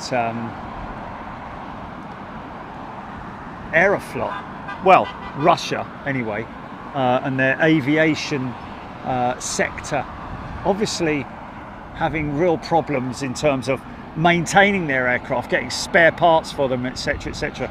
There is talk of like a black market that's been in effect for some time, but that is speculation, I don't know. However, they have now apparently reached out to Ethiopian Airlines to do some kind of a lease deal with them. I can't imagine that's going to turn out very rosy, is it, with Airbus or Boeing? Because there's restrictions, isn't there? So, you know, if they did it underhandedly, then Ethiopian would potentially be, you know, struck off, because you can't, unless you own the aircraft, unless you physically own it, are you able to sublease it, if you know what I mean? A bit like a landlord a tenant of a house subletting when the landlord doesn't allow it for an HMO, for example, house of multiple occupancy. Happens a lot. Very difficult to regulate. Cathay Pacific Cargo, 22 minutes out. Richard Dockeray. Wow, that was the first I've heard of her. Jedi Master Joe, that was a big flare. As big as the 70s. User PU8TW3GF9Z, good day to you. Tuning into today's telecast from Melbourne, g'day! Yeah! That's a clean jet. jet, man. Looks like she's got a new set of inboard flaps on her.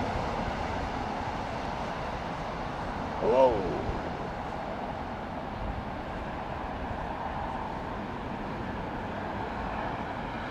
See how sometimes when you over flare it, it's sort of like it starts to climb again in a funny sort of way. It gets almost like the ballooning effect that we call it. Jonathan Porterfield loving the close-up of the stack.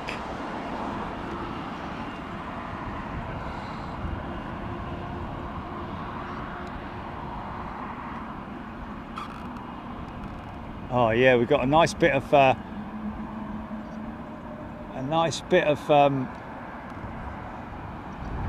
vortex effect. Now you see the way it falls to the ground. This is around about 200 feet per minute, the vortex, which is what I get as they come over the top of me. Look at that, it's coming off the outboard section of the inboard flaps, if you know what I mean, because they're square edged.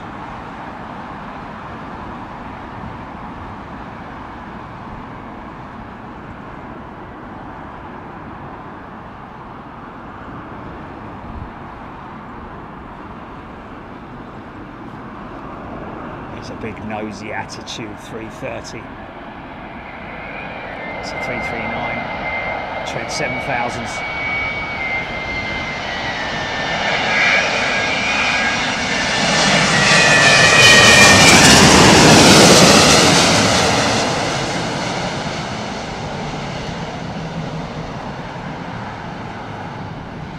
Four meters longer wing on the 339neo,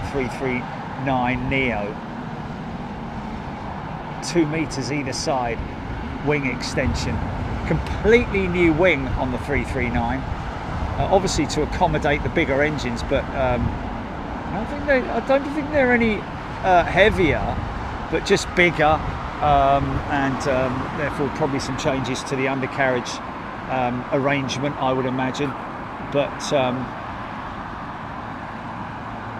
there's another one, same jetliner, ginormous, great big undercarriage on it.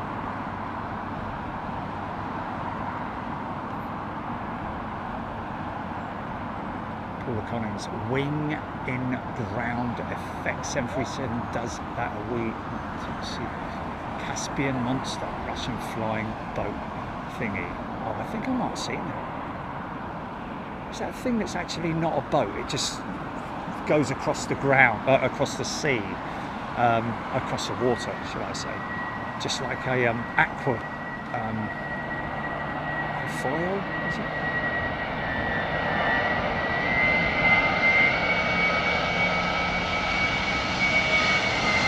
A big undercarriage on it.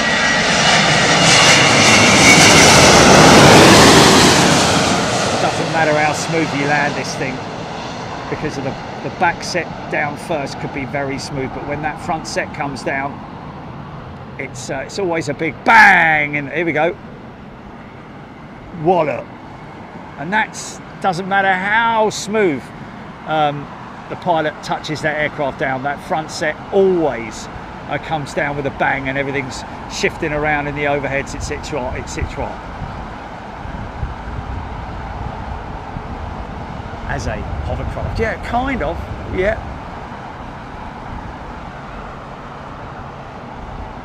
AF retiree Chris, remember when I flew into Abu Dhabi, I had a brand new A330, smelled like a new car, only 4th flight back in the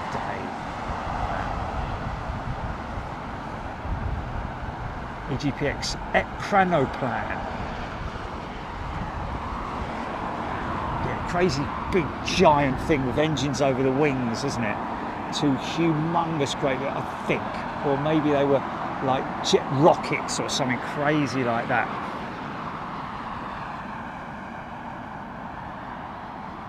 Michael Jackman. Yeah, Michael, completely with you. We all miss those wonderful days. I've often said if I was able to jump into Stewie's time machine, I'd probably go back to the mid-80s. So you'd get everything there, wouldn't you? But it is what it is, mate. We can all remember those classic days of classic jetliners, man.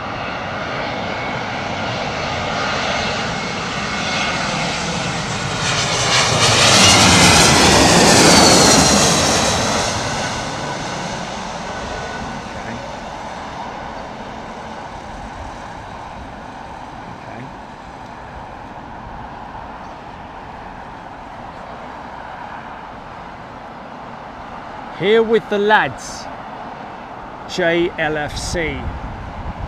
Oh, with loads of other people. Never seen Jerry or plane spotted here. It's so cool. Say hi to Jerry. I'm the one with a black Liverpool hat on. Is that him there? That looks Liverpool hattish. Okay, let's see if we can get him. Look, look.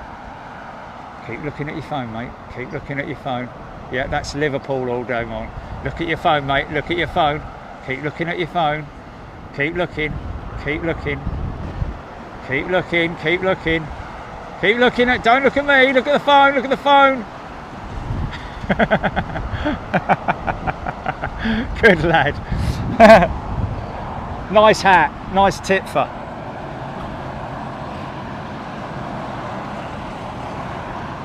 Robert likes Wham Bam. Tells £2 super chat. Thanks, mate. Always enjoy watching these streams. Keep them up. Thanks, mate. Thank you, Robert.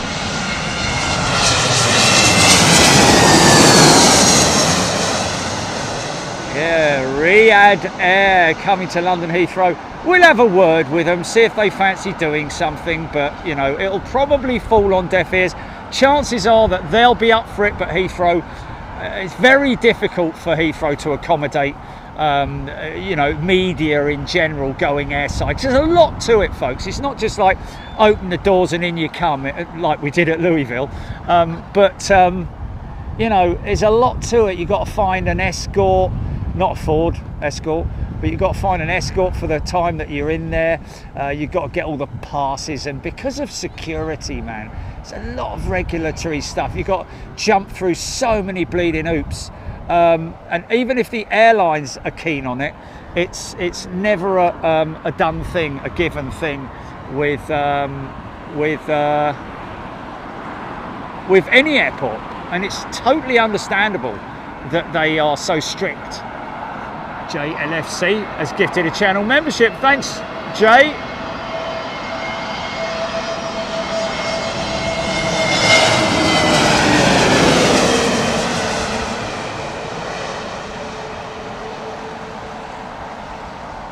He could have thrown it over, couldn't he?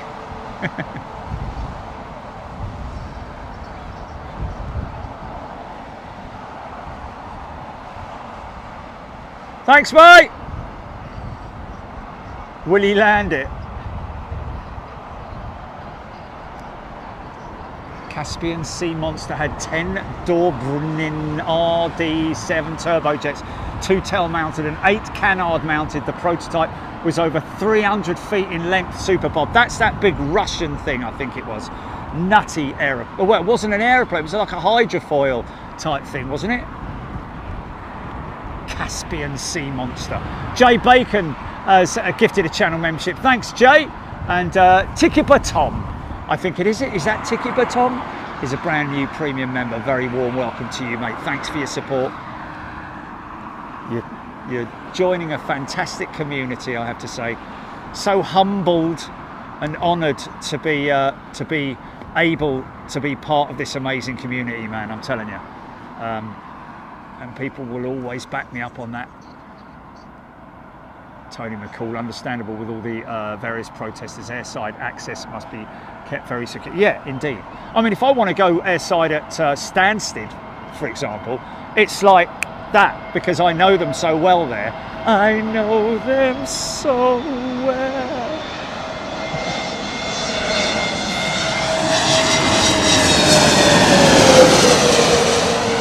And you know, Heathrow will always be accommodating and say, look, right, let's see what we can do. But it's so many departments that you've got to jump through, which is why, you know, I'm very fortunate to have so many great contacts within Heathrow. on the media team, and also with the security teams, the police, all of them really involved in everything, and they've got to give their clearance on it. Barbara Seenan is gifted a £10 super chat. Thank you, Barbara. Oh look, Big Jet TV have gifted 5 channel memberships. It's nice of them, isn't it? And another 5 to add to the 5. Thanks, Big Jet TV. Nice Qatar triple. Big old thing, innit?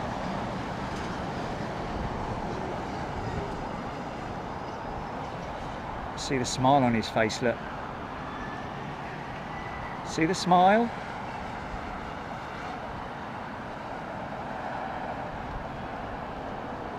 Pitot tubes and angle of attack sensors in that sort of like arrangement makes it look like a smiling aircraft. Exclusive to the 777, gotta say. Darren Gold has sent a £2 super chat. Thanks, mate. CX7 in 8 minutes, Aidan Campbell. Where's that coming in from? I'm guessing the north, is it? This is the Korean jet.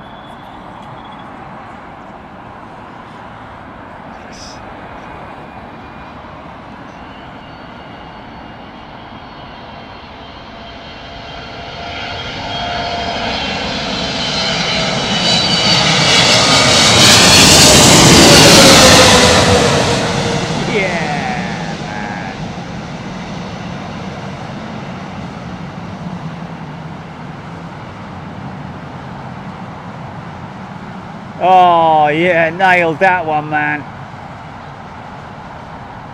Beautiful landing.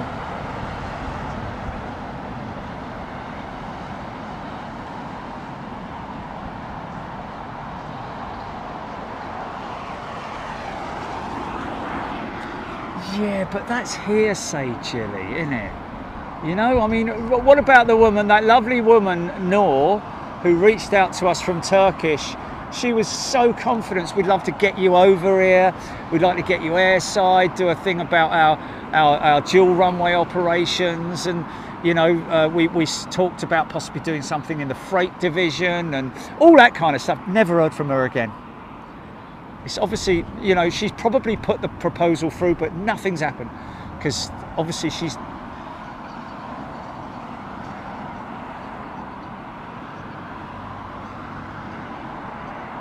Yeah, we'll go online and Google it. Where did he get that information from? Jonathan Porterfield, £5 super chat. Best thing on YouTube for Sunday chilling. Thanks, mate. Somebody sent us a message to say that I was the second funniest thing on YouTube. Apart from, what was it?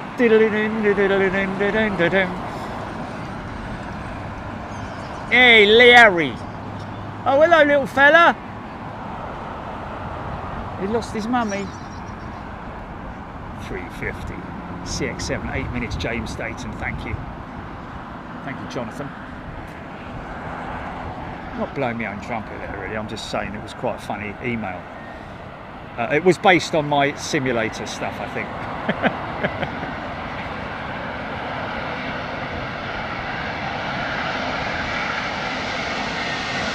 Aidan Campbell, if you guys go to Luxembourg, I would be so happy. Yeah, good, clean-looking 350. Finnair bringing their 350 into Heathrow today. Luxem plane. Truck! Wallet.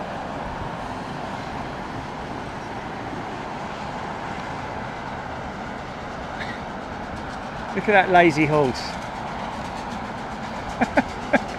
Resting his head on his mate's back. That is hilarious. What? Oh, I just fancy you put me... Don't move, mate. Don't move. I'm quite comfortable here. Oh, okay.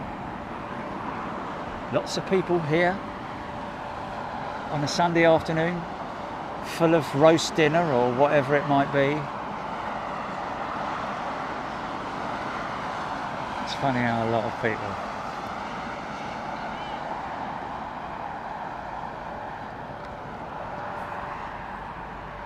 How far out is that 747 CX7?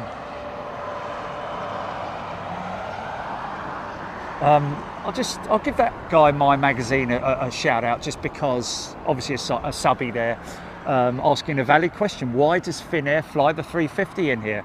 I believe it's something to do with freight, because obviously Finland maybe has quite a lot of fish stock. Maybe, I don't know, frozen fish that requires a larger aircraft. It's you know, you'll find them bringing in like 2 or 3 321s a day on their normal service, but obviously the 350 comes in based on more demand for freight. Aaron Thomas at the 747 on finals now. Well, not quite just yet. We can't see her, but let's just go deep and see if she appears. Let's have a little look. I will look on my flight radar.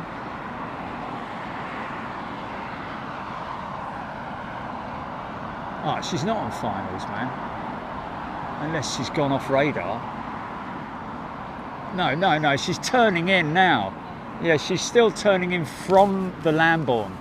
Okay, she's on 180, but she's not turned 270 just yet. So she's a long way out, man.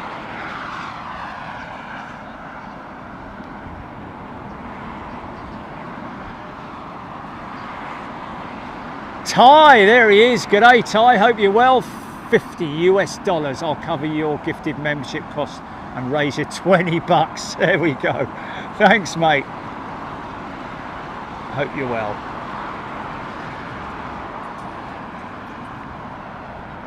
Mikada, Finnair's 350 fleet was predominantly used for long haul to the Far East. With the shutdown of Russian airspace for Finnair, they have surplus wide-body planes to spare. Wow. Well, they can't be flying them empty over here, can they? Oh.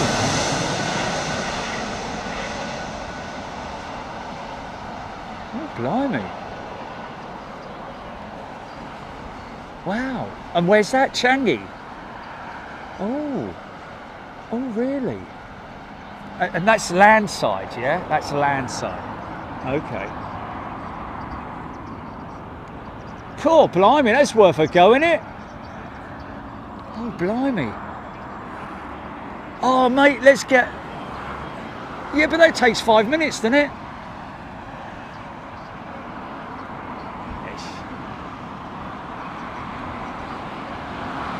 I think this is Bluebird.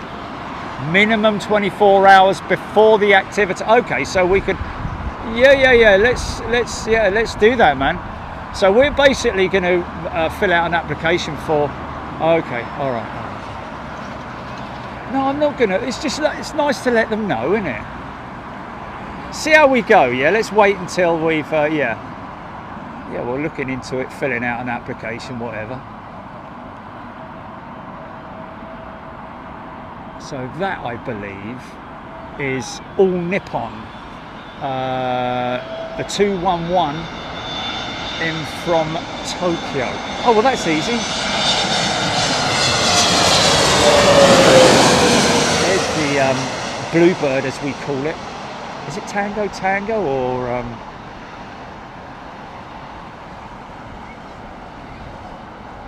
mega models up at Aviation Retail Direct yesterday? Too big, so big we couldn't even get it out of the box. I think they've got a few examples of it. If you're into mega models. Oh, did you? Oh, okay. Yeah. So let me just have a look and see. Okay, 747 should be coming into view any moment now. Behind that triple.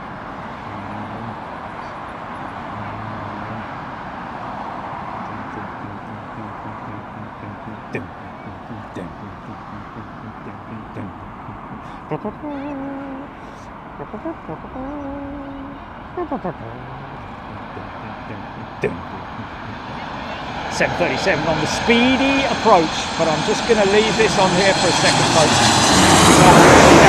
Down shot. No, my luck. 737 is going to go around, massive bounce all over the gaff.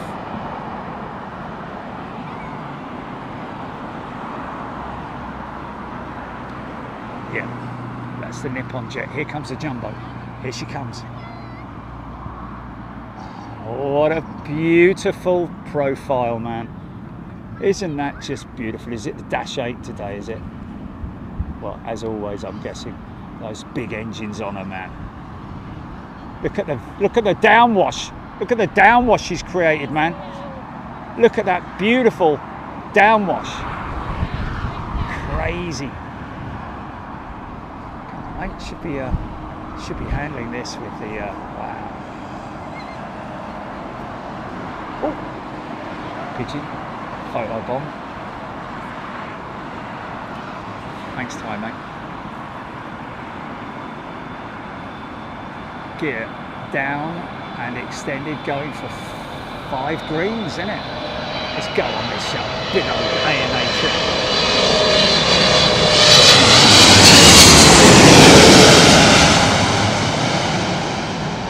Go deep. Go deep.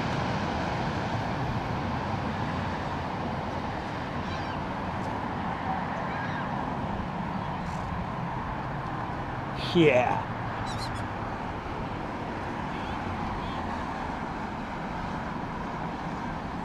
See how the pilot manipulates the aircraft, the front end, by using the elevators, just to bring that nose down nice and safe. Here we go. Ladies and gentlemen, the undisputed Queen of the Skies, 747.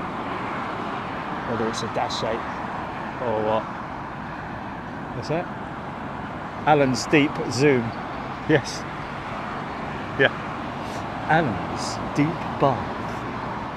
Oh, hello, Alan.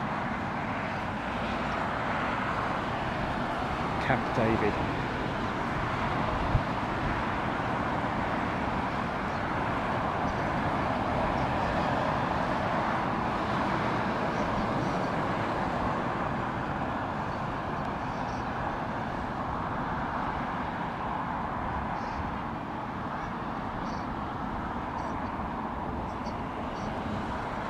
They're going to knock her off her perch, are they?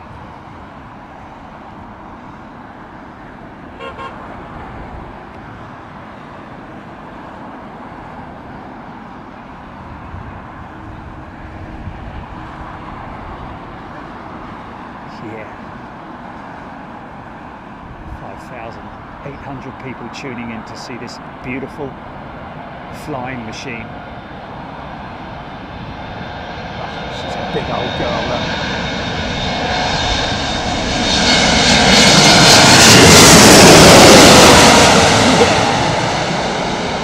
Sounds like a Dreamliner, man, on steroids. Here we go, could be heavy.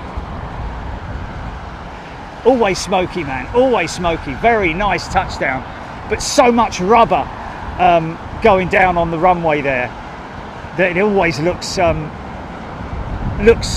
far more dramatic. Wow, nice. You thinking thumb, GP?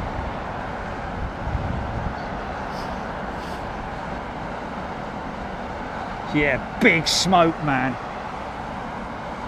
At least a kilo or so of rubber left down on the runway surface.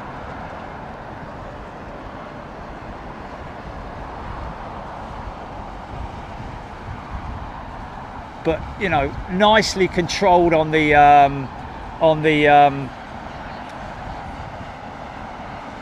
angle of, you know, the you know, it wasn't like dropping it from a dizzy height, was it?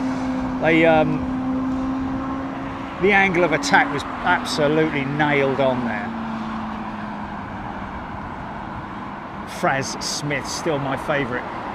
Jolly Jules, what a shot. Timestamp 1658. Aidan Campbell, thank you. Penny Haskins, Bosch. The Dorset Aviator, everyone here at Myrtle Avenue was stood up filming it. Yeah, man. You would do, wouldn't you? You're not going to miss that. You're not going to be... There's a few people up the top of the field with the ice cream van who would have missed that. And of course, as far as the Dash 8 variant of the 747 goes, that is my favourite one, purely because she's got the old original classic front end on her, whereas the Dash 8 passenger jet has got the top deck, the super upper deck, which is about the length of an A320. Absolutely insane, man. We should have got VAR on that jumbo GP, shouldn't we, really? Yeah. What an idiot. Yeah. Just get a bit carried away, don't we? 747 was number one on flight radar, Luby Lou saying. Sunil from Kazakhstan. Good day, Sunil.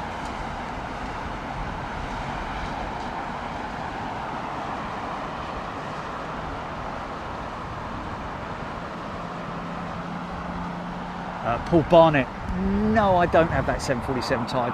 I kind of like decided against it just because of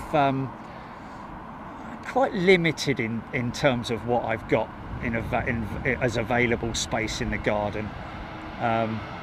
So, you know, it's if I had a front garden that people walk past,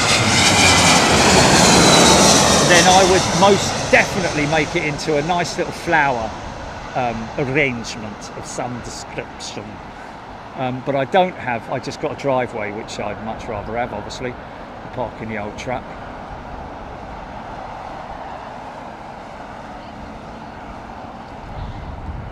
So, look at her, man, look at her. Of course, all of the Dash 8 freighters, or all of the pure freighters, have that that classic front end on it, and also the nose load system as well. There's another family down here. Look, let's see if they look. See if they look. Oh no, she's not looking. She's not looking. Come on, keep looking on your phone. Keep looking on your phone. Look, I think the one in the tracksuit. Oh no, missing it. You're going to miss it. Nearly 20 seconds. No, you missed it. That's it. You missed it.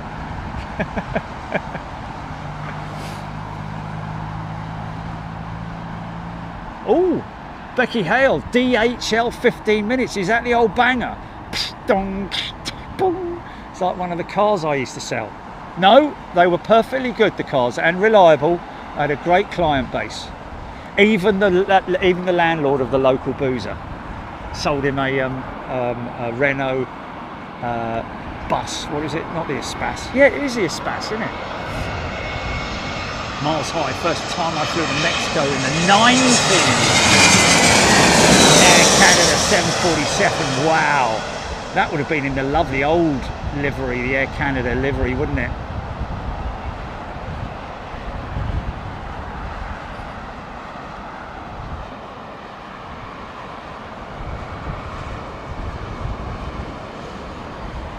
I just wonder if we would see a 787 cargo.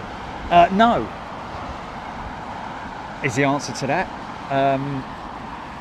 The 787 was built purely as a passenger jet, and there was no plan for a freighter variant, as far as I know.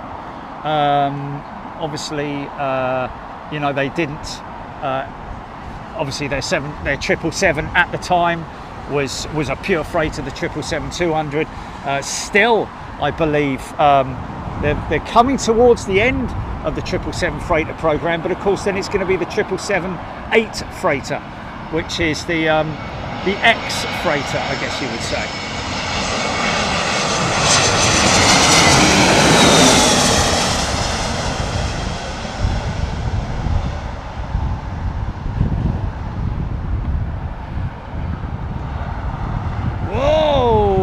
easy there. That was just a very sudden sink rate in there, wasn't it? Almost like microbursty-esque. The size of that thing, making trudging its way out for departure. Insanely big, aren't they? And of course, we've got our very own Concorde. Below they have a Highland Express 747, had a nice livery. What was that one? Okay, Labyrinth, A300-600. That's what Paula was talking about earlier on, flying on, I think she said Ethiopian A330, A300-600, crammed full of everybody on board. Aaron Thomas, wind speed not really picking up, it's just been quite variable, shall we say. But straight down the middle, I think 9s, 9.8, something like that.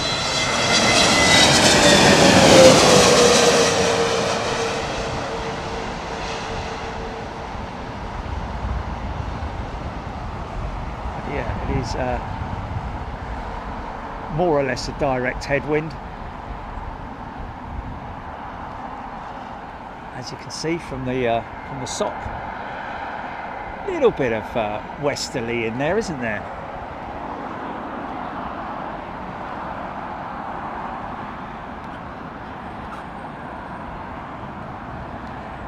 Yeah, Lufty are going to be flying that 747 for a number of years to come, I think. Big old chunky monkey undercarriage on the 787.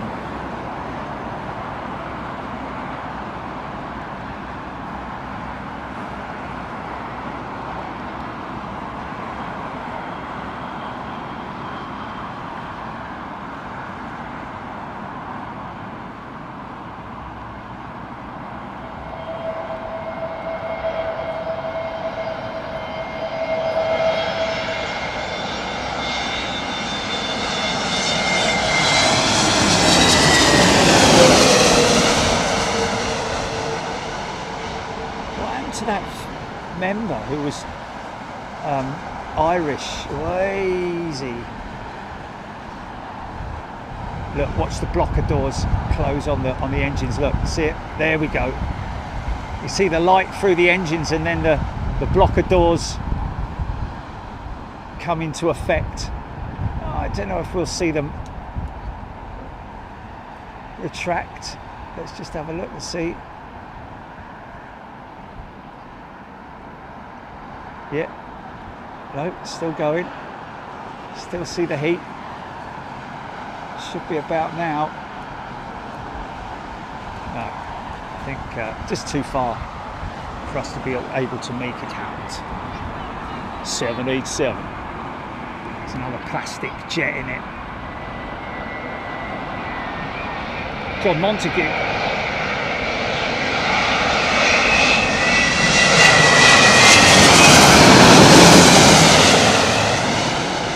John, that would involve a lot of money.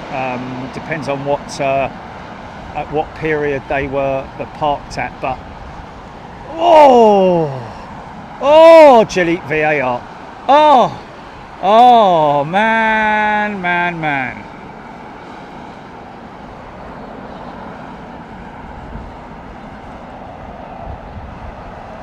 Okay, stand by. We're going to run VAR on that one, folks.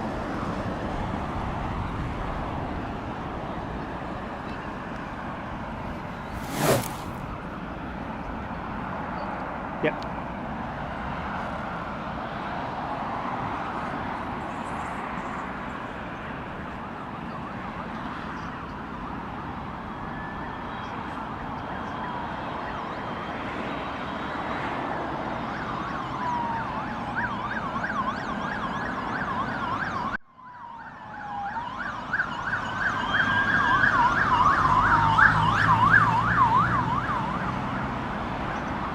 Yeah, that was pretty crazy, wasn't it? That was a mess, Tish and Topsy.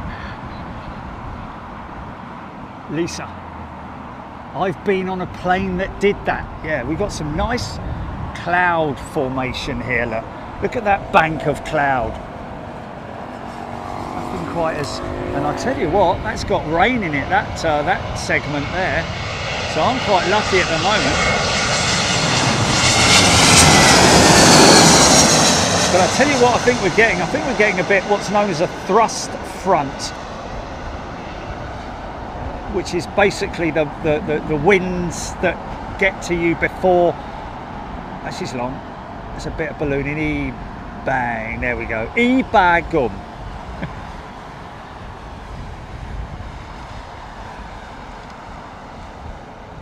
Ian Wilson, great to see the aircraft appearing from the clouds, yes. And especially with the disruption that they cause. Look below that 777 there. See the dot there? That's basically the downwash from the aircraft. So what's behind that? Let's just see what we get. Okay, I think that is this one, isn't it? I think this is Air China 937 on approach there. Look at the next one that's going to break through, which is a small jet. But behind that, a beautiful China Southern 350. Look at that.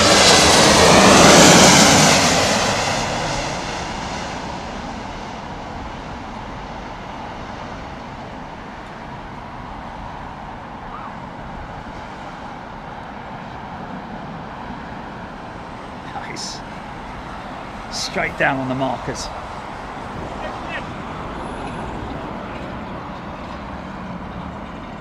Let's get him on camera. Give us a wave, mate. Look at your phone.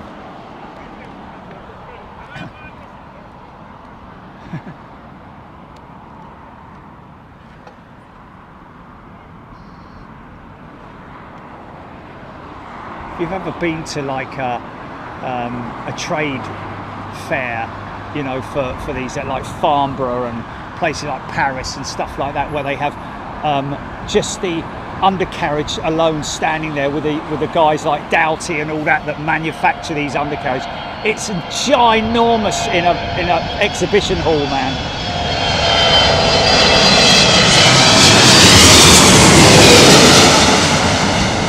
Yeah.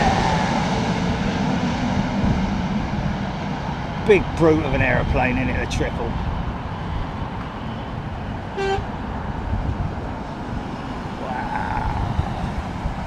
Truck.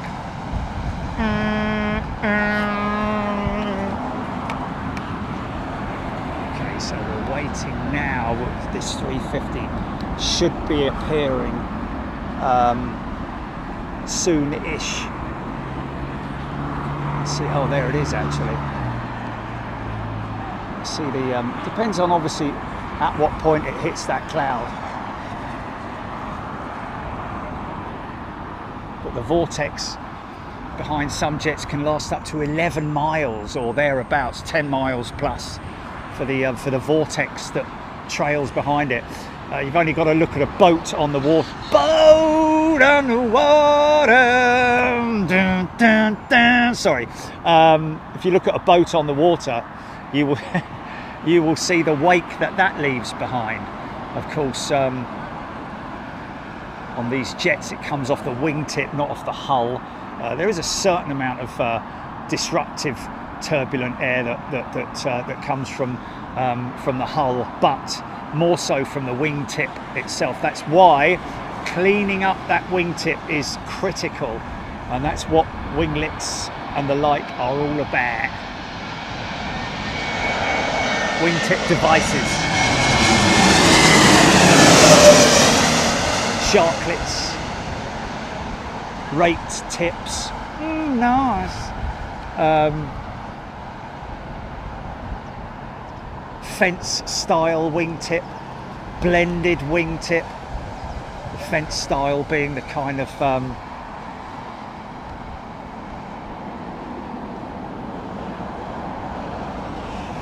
that was introduced on the MD-11, which was actually the scimitar winglet. First, oh, wow.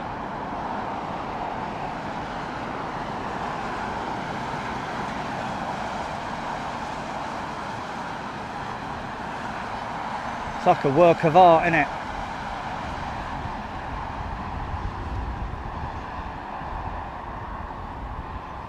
Absolutely stunning, mate. Seeing something like that. Look at this beautiful aeroplane, man. She's looking good, isn't she, eh? This is the plastic fantastic. 70% carbon, man. Crazy.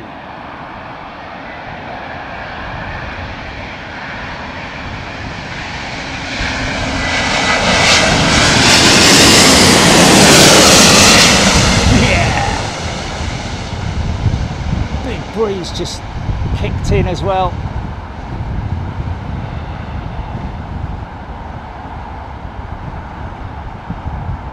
Yeah, still a high amount of load flex on the wings, but not as noticeable obviously as the 787, but you can quite clearly see the negative on that wingtip now, where the wing is bowed down towards the ground, and that's why aircraft had to go through.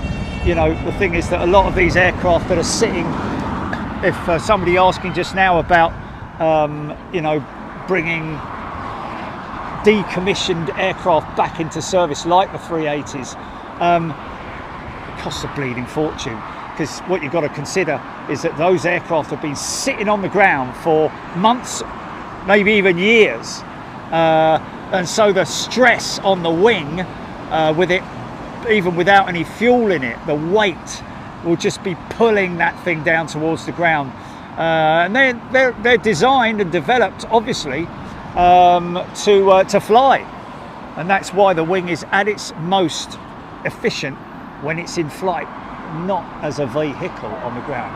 This is the 737 MAX with the split scimitar winglet that we were talking about earlier on. See how it's got two winglets? Bright approach lights as well, wing lights.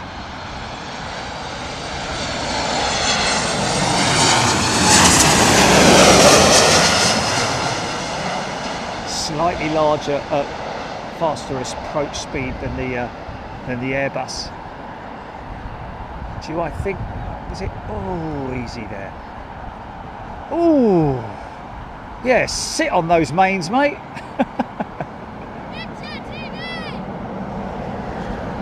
That's crazy, man. Little youngster down there. Look at your phone, mate. Look at your phone. Look at your phone. I don't understand. No one ever does that when I put my hand up against his face. Look at your phone. What's this? Look at this lovely old thing, man. Now this, I can guarantee, folks, is the oldest aeroplane in operation at Heathrow today. This aeroplane was out before the Airbus A320. Maybe not this particular aircraft, but the original design. A300-600. With the tiny little winglets on her, look. Still 380 uses them.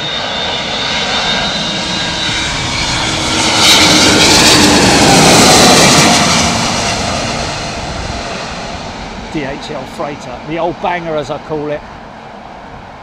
Probably doesn't deserve that, but she's an old classic, isn't she? Well, not a classic per se, but you know, if there were auctions for classic aeroplanes, that would definitely turn up, wouldn't it? One of those. Okay, we've got a 1989 Airbus A350-600. Who's going to start me? 4 million. 4 million from the man on the outside over there, and 5 million online. It's going to beat you, sir. It's going to beat you. You done, are you? Oh, okay, in the cheapskate. 31 years old.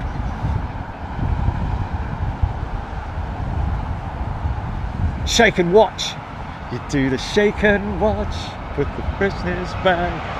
Do the shake and watch.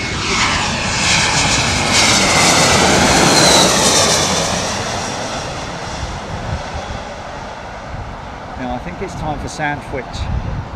And you know what sandwich it's going to be, don't you? So boring. Oh, long flare. What's that, GP? Make what out? Flying bedstead, loads of A300 EMA. Yeah, you do. DHL station there, of course they are. And you've got pretty big B8. What's that? Do what now?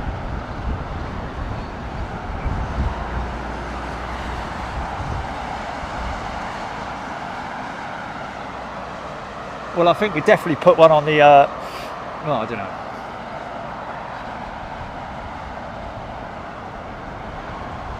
Paul Barnett, flapperons as well. Yes, he's right. What he's talking about there, flapperons on the Boeing, flapperons on the Airbus, the first Airbus. And of course, don't forget, Airbus's first foray into aviation, or passenger aviation at least, was the first ever twin-engine wide-body jet. It really caught Boeing on the hop, I think, before they could bring the 777 into service. But anyway, yeah, what he's talking about there is that the initial Airbus designs, because I'm led to believe, and this was not a bloke down the pub that told me this, is something I read somewhere, and I do read a lot, so don't ask me where I read it. But apparently, the early design requirements for back in the very old days, at the beginning of sort of like commercial aviation, one of the requirements that there were more than one flight surface on the wing. In other words, the ailerons on the outboard section and what they call flapperons. I'll show you on the next triple, because we certainly won't be getting another A300 today, I wouldn't have thought. Rare as rocking horse poo, unless you're up at East Midlands, of course. Mind you, they've got great ones up there. They've got 757s, 767s. But yes, the flapperon, which is a flight control surface, which is, I wonder if they've got an example over there that I can look at on the Boeing, because it is something that Boeing have kept. Right, you can see just there, can you see that hanging down element there? That is what's known as the flapperon. I mean, you know, high speed aileron, low speed aileron, depending on, obviously, look at that wingtip, man, isn't that beautiful? That's what the 777X will look like, but that will be folded up, believe it or not. Ian Wilson, yes, they did have flight engineers on the initial aircraft, on the first aircraft, the first A300s, man. Crazy. Jedi Master Joe, Vietnam 787-9, about 3 hours, beautiful livery. Oh yeah. Let's see if we can see it. It's out there, isn't it? The teal jet.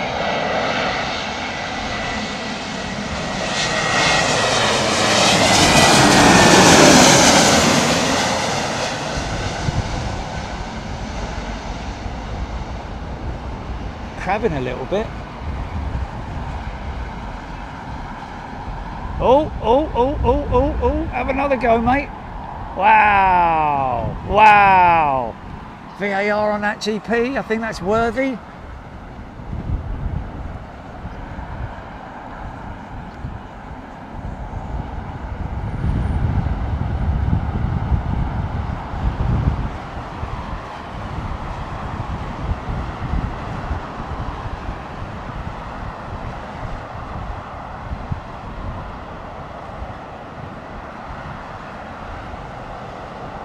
Sunil, possible rain coming in from the north. I doubt it, Sunil, because this wind is coming in from the... Wow, gone to a more of a crosswind element in there now. Won't be coming from the north, mate. Yeah. Let's play out that VAR, shall we?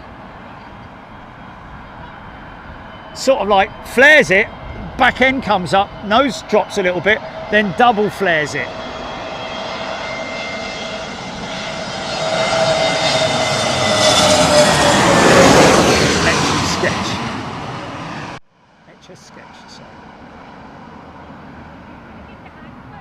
John Bacon, good afternoon to you. Karen Travels, Gina Graham, blimey. Sue, one thing, that's another thing I've got to learn to remember to do, Gilly, is record the flight, because I'm going to get a post-it note and I'm going to stick it at the bottom of the monitor. You know, mind you know what I should have, don't you? Well, everybody keeps saying I should have a checklist. I've got it on my phone. I started them on my phone. Pre-flight checklist, post-takeoff checklist, and well, that's as far as I got. From light and dark, GPU start, nav switches, PWS to on, which is the predictive wind shear, APU start, just to get things moving, remove GPU and chocks, get the ground power unit and the chocks out of the way. Look at this beautiful Dreamliner, man.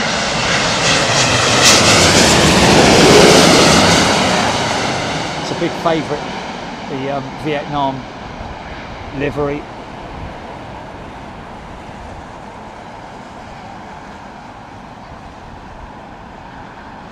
Oh, this is going to be smooth. Yeah.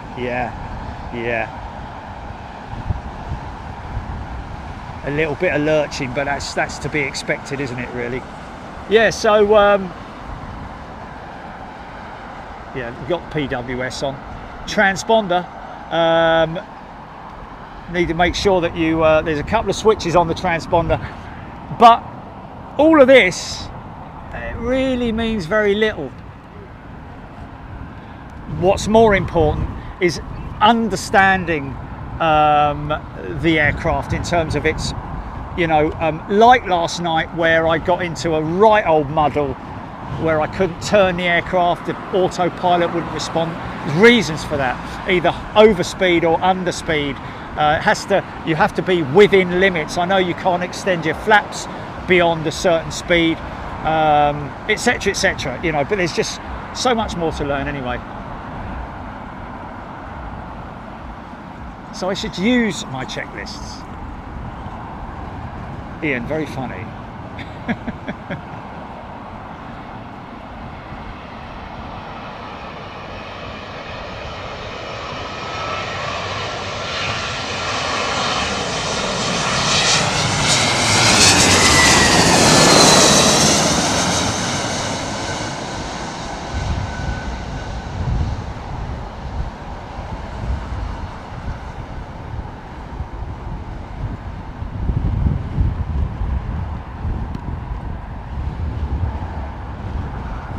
They say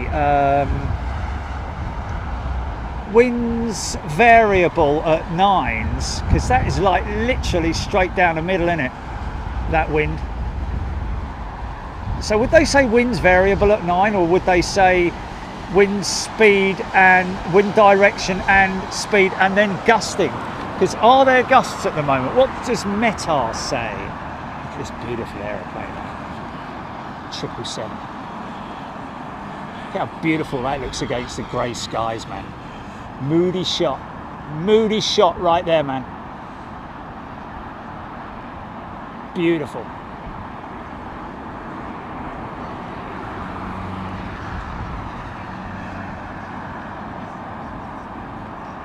Oh, where's he? What's the time? 5:30. Which hotel's he going to then? Okay, tell him to stand by. Is he on the chat? Yeah, he is, isn't he? LFC Ian, isn't it? LFC Ian, is it? Is it LFC Ian? Or? No. Yeah. Oh, JLFC, there we go, yeah. So sounds like you'd say JLSC. Yes, exactly, again. Beautiful, man. I'm just going to quickly nip over, folks. This fella here who's on the chat at the moment, he's got the hotel restaurant booked, hasn't he?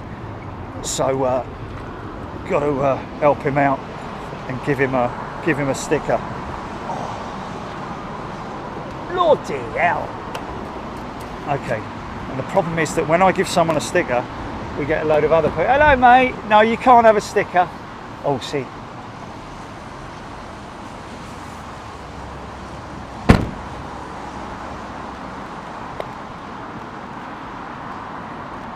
There he is.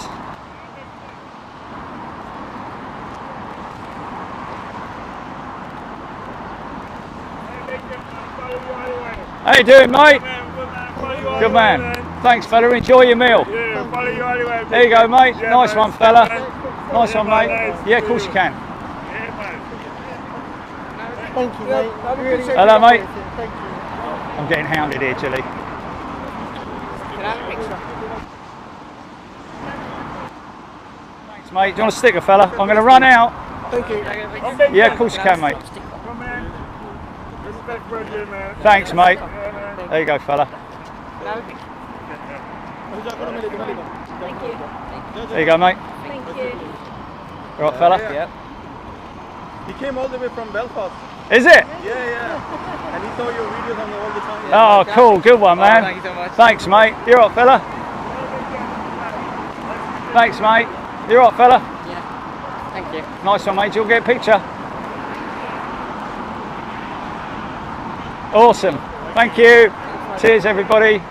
Okay, I told you I'd get mobbed, Chile. I told you. That's so cool, man. Oh, look. ATR. There's a horse in the way. Come on, son, out of the way. Come on. Off you go. Is the mic off, Jelly, then? Okay. Oh. That was funny, man.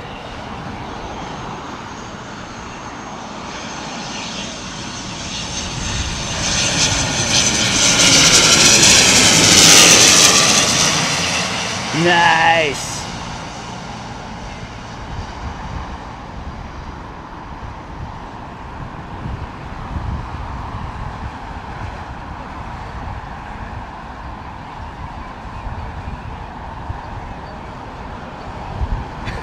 yeah. Get your priorities right, mate. Mate, that is fantastic, though. Made his year. What about Liverpool winning the blah blahs? Hey, got your hat for it. Where's he gone? There he is. It.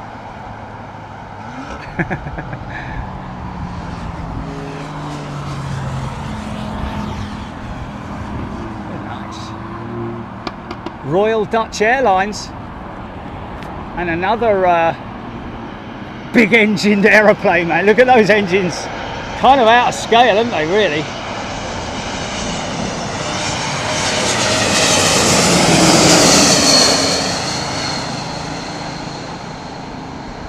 That's got a raked wingtip on it, fully revised wing on the E-Jet. Obviously got the bigger engine, CF34s on the old ones. These are the Pratt & Whitney GTF gear turbofan. Don't know which one it is, whether it's the 1100G or what. Jerry and the Ultra fans. Oh, look at you!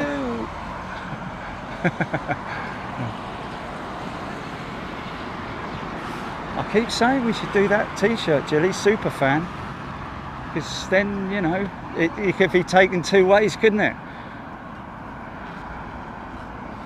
Don't have to write I'm a super fan, just put super fan and then have a big front end of a GE90 or something, like, you know. I mean, the probably actually the XWB, because the way those things, actually, to be honest with you, probably the gear turbofan, the Pratt & Whitney engine, that's a work of art, that is. I mean, if you had one of those blades, it would cost you probably about £500,000 or something stupid like that. But it's the sort of thing you could display in your house. Oh, easy, mate. Okay, there we go. She's down.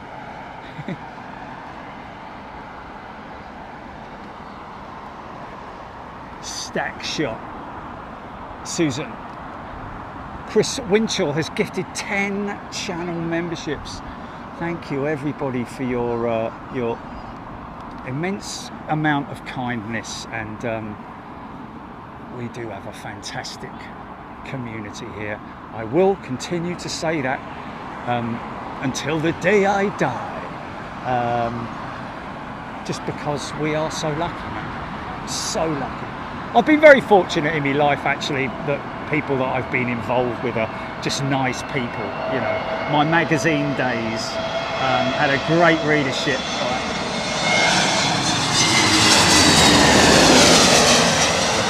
The way I wrote my magazine was just like you were having a chat with me, so that's why so many people enjoyed reading it, because it was a bit of a laugh.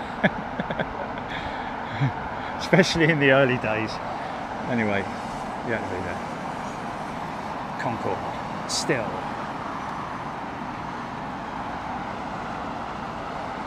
Oh, Old Man Knuckle. I've booked the Thistle for 3 nights for some spotting before I head off to the USA at the end of the month. Well, you can't go wrong there, Old Man Knuckle. Old Man Knuckle. That's a beautiful cloud, isn't it? But yeah, the Thistle. It'll be a bonus if they're on 09 operations, but if they're not, it doesn't matter. They come hammering past you, 27 right departures. You get to see over to Terminal 5, see all the aircraft pushing and starting and all that kind of stuff. Lots of activity from the Thistle, regardless of what operations they're on. Pistol Night, best plane issue.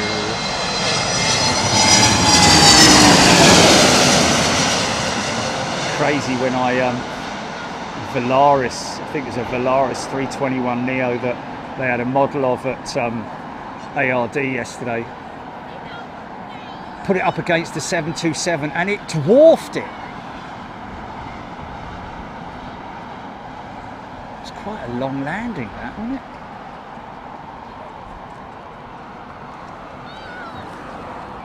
Look at this thing. A350.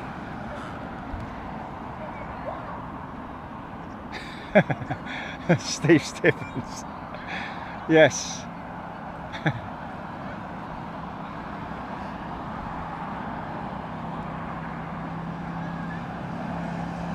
thing is that once you get me talking, you very rarely get me to stop, and that was the same with me writing. Always too much copy for the poor editor.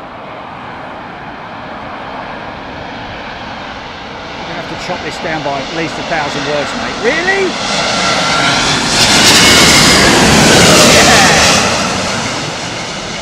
Oh man, you can see right through those XWBs. See that little chink of light?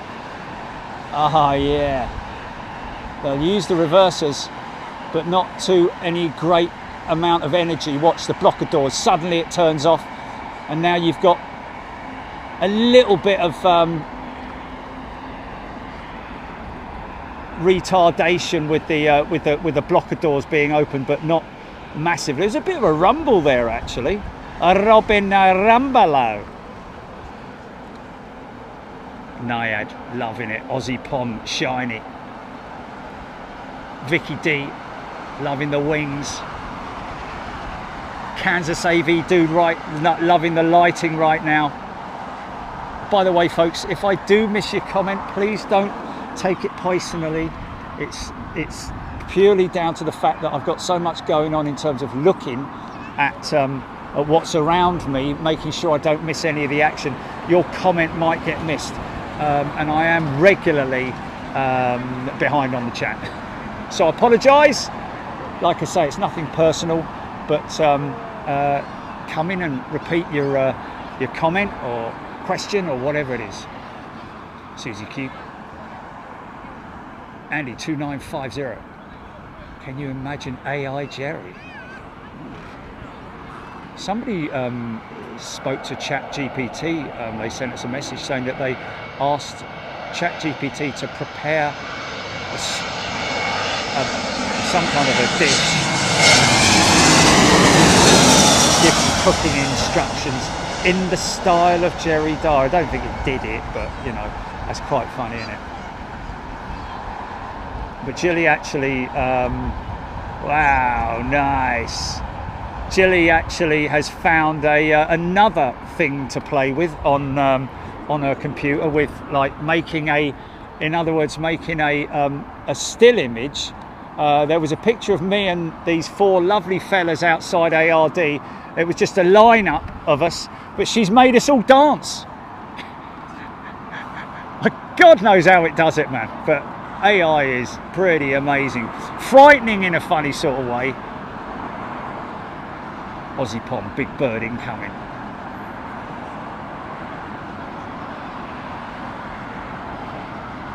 This is Qatar from Doha. 6 hours, 20-minute flight. Not very long, is it?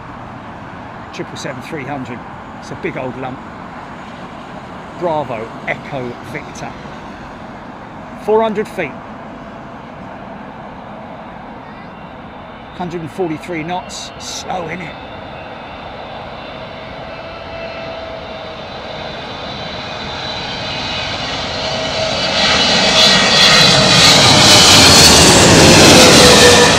Yeah. Now you'll be able to see the block of doors. Mind you, the well, yes, it's the vortex.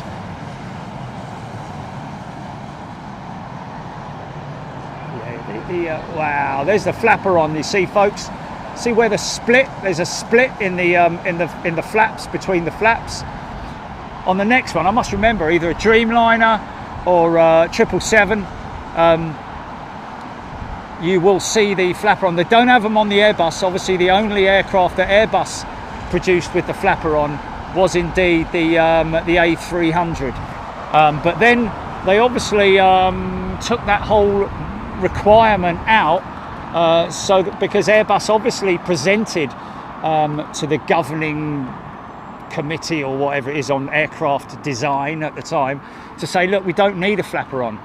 We can develop our wings with just one single aileron at the end of each wing. We don't need a flapper on. And they probably said, right, well, produce it, develop it, wind test it, wind tunnel test it, you know, prototype it, and we'll see whether we like it or not. All right, mate. Yeah, cheers. Thanks for that.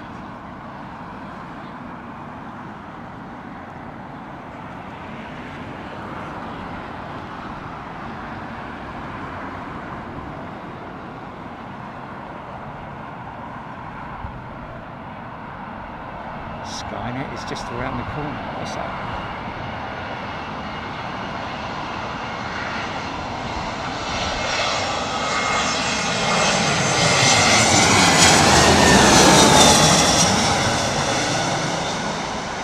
I mean, I'll be honest with you, man. I'm really surprised at the amount of people. Nice. That was a nice funky shot with it, with that 380 going out. I'm surprised at the amount of people that when I show them swipe texting, they're like, "Oh yeah, no, I don't like that." It's like, oh, okay. What, you'd rather just go dit dit dit dit dit dit like that, you know? Like, I know you can go dit dit dit dit dit dit dit dit dit and all that, but it's no. I'll beat anyone at texting a paragraph. Jilly hasn't. I haven't really given it a chance with Jilly because we did it, and she thinks that it was the same speed with her, but I think the circumstances were just too easy. She's in the toilet at the moment, so I can talk about that. I know she's not. Oh, you muted me, did you? Hey. Wow, Aidan Campbell, my official job title is Silicon Intellect Collaborator. Wow.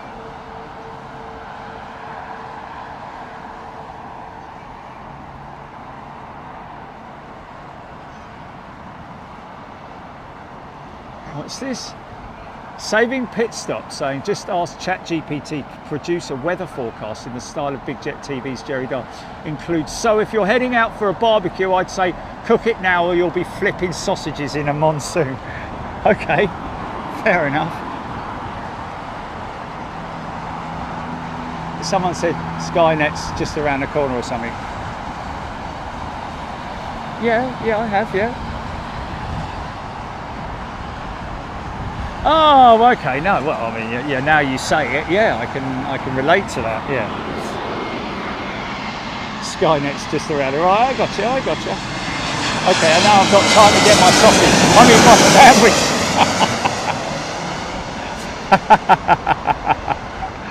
Oh, that's funny, man. Boring old bleeding. Mind you, I've got coffee and I've got a cold drink. It's all good. It's all good. It's all good. Where's everybody gone? There's some people down there. Look, enjoying their. Look, people down there enjoying their festivities. Nothing coming in. Nothing coming in. What's going on? Right, it gives me time to get down and get down, and get my sandwich. You know, I don't really need this bloody thing. It's more inconvenient than it. Oh, has me thing fallen off? No, it is. Okay, I'm gonna undo that. But I still want you around. Do.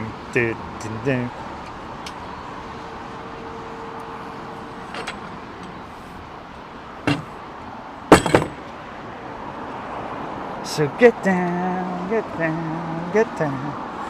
Okay. Cheese ploughmans. So predictable. Morning oats. No funny business, son. No funny business. Okay. Okay, there's your coffee, son. There's your morning oats bar. There's your blah blah.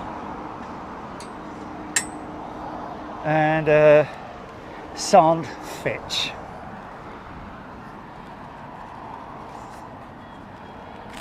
He doesn't understand swipe texting.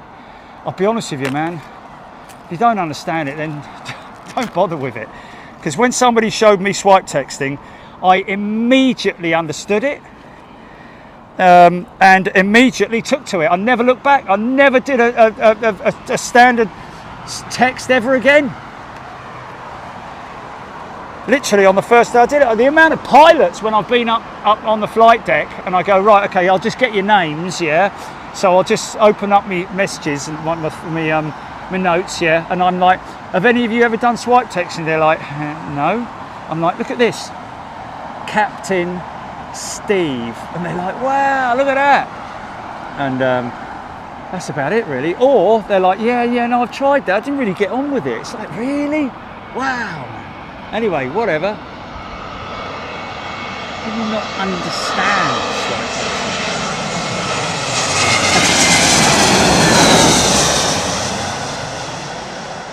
I understand if you kind of don't like it or prefer the. It's just that if you don't try it, you'll never know, will you? I tell you, it's all about. You know what it is? You know what it is all about? It's having a good eye in terms of predicting where you're going to be next. I think because I used to race mountain bikes, so I had to look ahead of me really quickly when obstacles are coming up at me really quick. Same with motocross. And so my eye to hand and stuff coordination, my body coordination was always very fast. You have to be, and you can do that if you do. That's the equivalent, I think, of swipe texting. You know, whatever.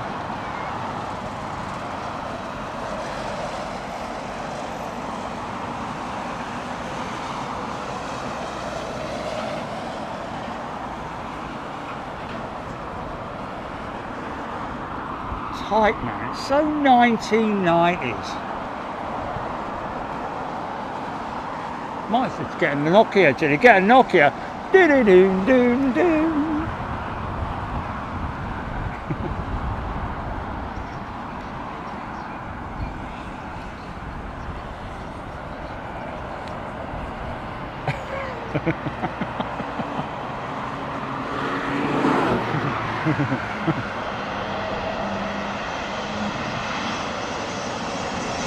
Yeah, but you've got me a card in it as well.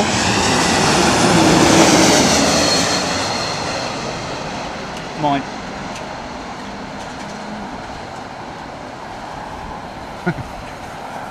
But it is one of those revelations in your life where you're like, oh, blimey, man. How did I not? It's not lazy typing. Well, think how much time it saves me a year. From going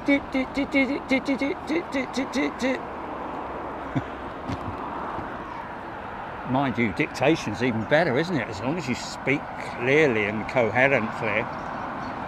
It does me. You're Yorkshire, so that's why. Not posh.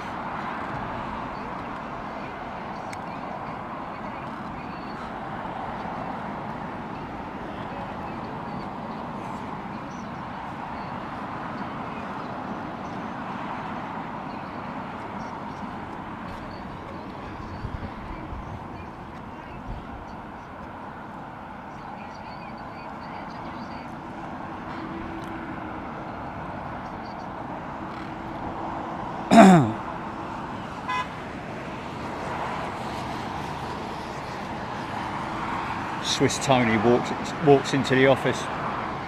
What are you reading there? Oh, I'm going camping. Swiss Tony. Camping, eh? I always think of erecting a tent, kind of like a beautiful woman.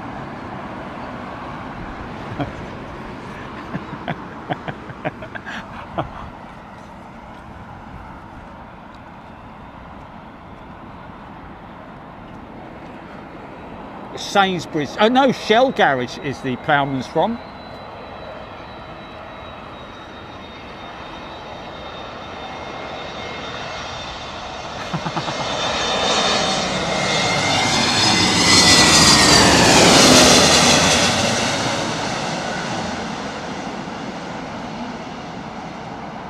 What have you eaten then? Half a ton of chocolate?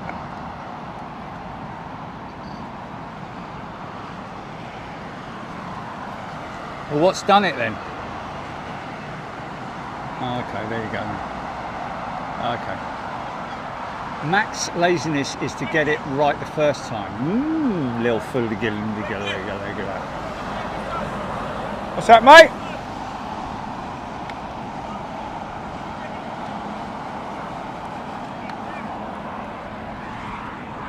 Geezer in the background getting a photo bomb. Did you see that? Oh, matron!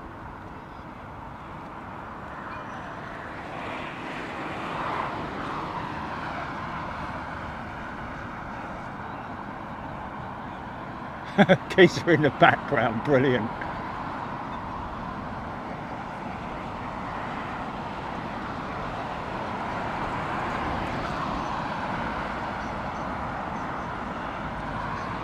No, no, no, no, no, no, no. Yes, if it learns your language, then it gets better and better. Yeah, yeah. Sorry, folks. No, you can't. No, you can't. We will have a competition. We will have a competition. We will have a third person, an adjudicator, right? Who gives out the sentence or the paragraph, the sentence.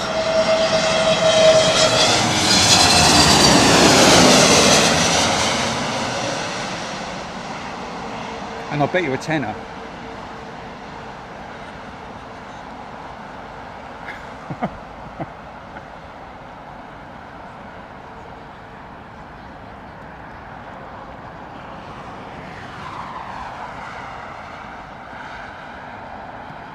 I think I'm...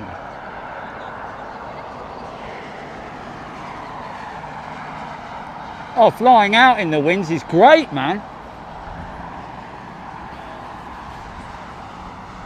Who's that?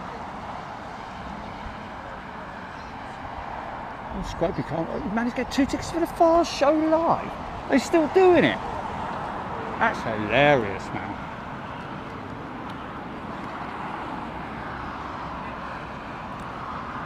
Where are you going, Ted? I'm going into town on my scooter. Sorry. Do you mind if I pop along, Ted? sit behind you and put my arms around you? Well, sorry, I was just wondering.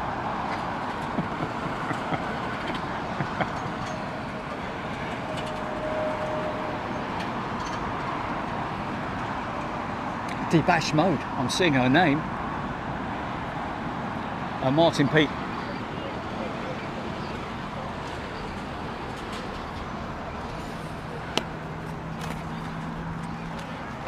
Oh.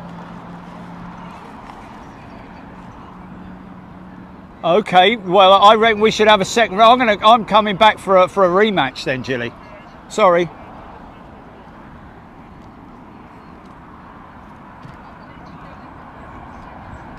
Yeah. Something as easy as the quick brown fox jumped over the fence or wherever it is. Doesn't have to be a massively long quotation.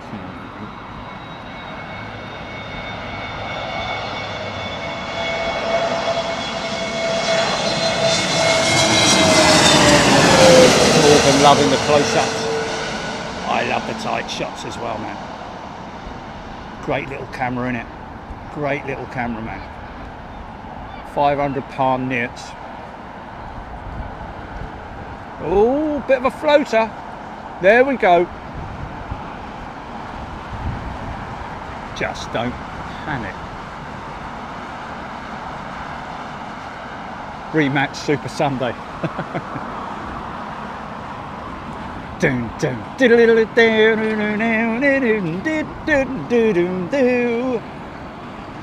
welcome to Grandstand. Today we've got rugby from somewhere, Twickenham. We've got football, and we've got a swipe text competition between Jerry and Jilly in Staines. See Jerry there warming up his index finger. Jilly, the thumb movement. You see the double thumb, which she's got a specialist way of doing it. Jerry, of course, doing the swipe text.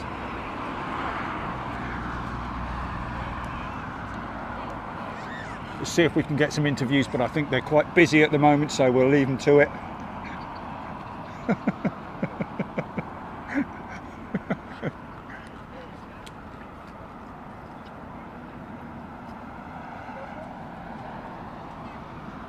Cozy watched a programme the other day with Jenny Bond, the royal correspondent. She said Prince Andrew spends all the day watching planes take off from his large TV.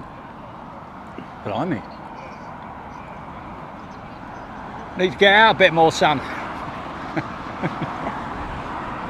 But I love these bloody planes, you know. Yeah.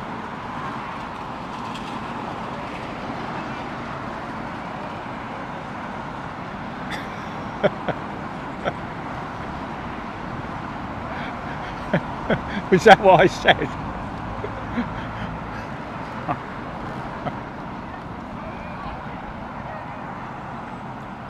Does this come under the pretext of sport, Clive Clark?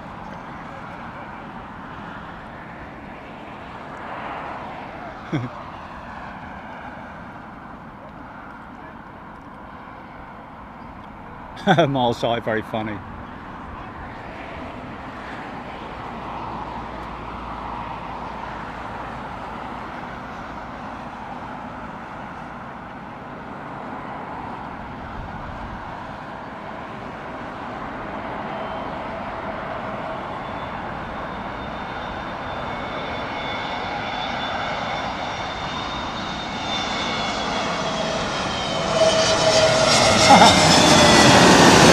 I like that. Willie Landit, tuning in from Skiathos, is it?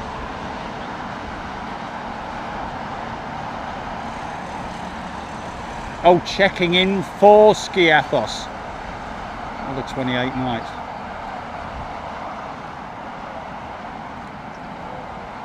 Kind of going to miss the busy season, aren't you, at Skiathos at this time of year? I don't know.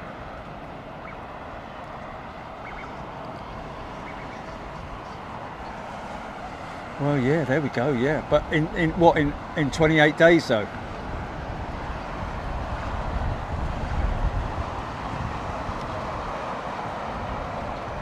788 banking.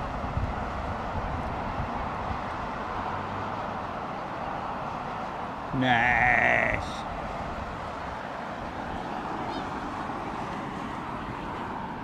Cruises, anyone? Who's that over there?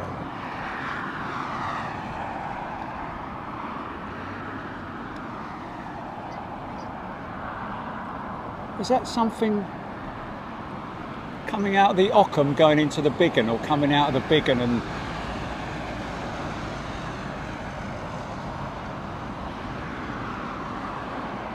Etihad 380, 13 minutes, Paul Barnett, thanks mate. That is, yeah. Oh no, that's the Royal Jordanian. Yeah.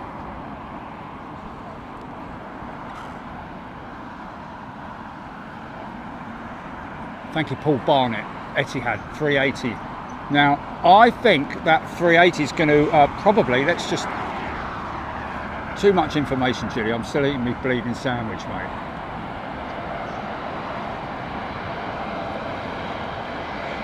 Big pool TV.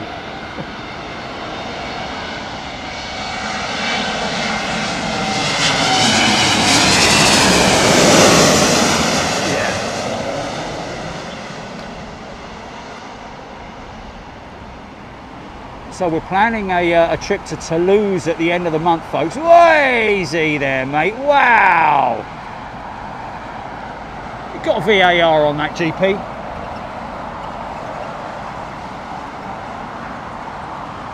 That was like, you know, like it or lump it, Will Andy.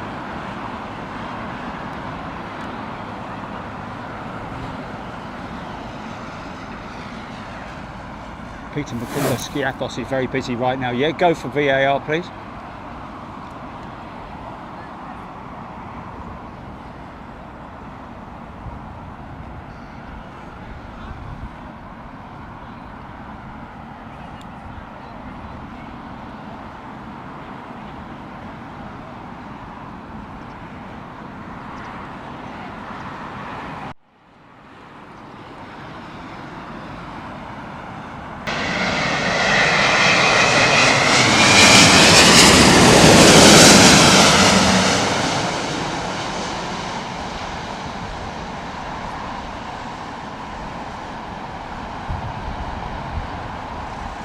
Can't wait to get on the bigger aeroplane, man.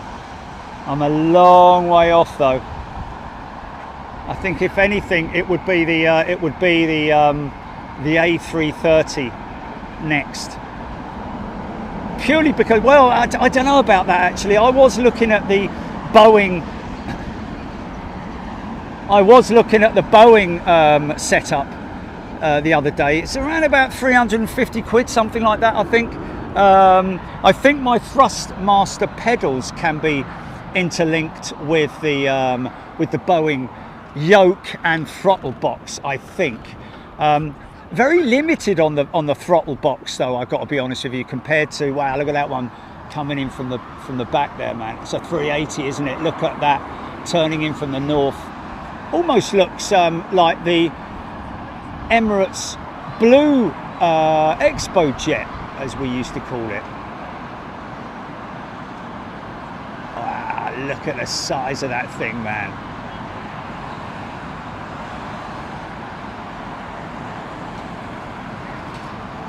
Eagle Red Blue is a returning first class member. Welcome back, Eagle Red 2. See, that's a long way out. That's Once Upon a Time 2328 is a brand new member. Welcome, Once Upon a Time.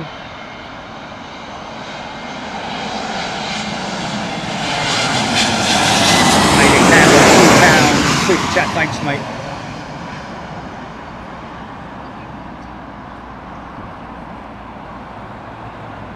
You don't need to do that. All you need to do is no. All you need to do is do what you did there. Right, VAR running. Then I'll stop talking. Okay. Yeah, but what we need to not do, Jilly, is what we did there was talk between when you're loading it up and when you say that. because literally when I say VAR, you'll go silent, yeah, you'll go silent, and I will, the next thing I need to listen out for, running VAR, then I stop talking. Because I've got like 3 seconds then, haven't I, with the transition. So I can say, check this out or something, yeah.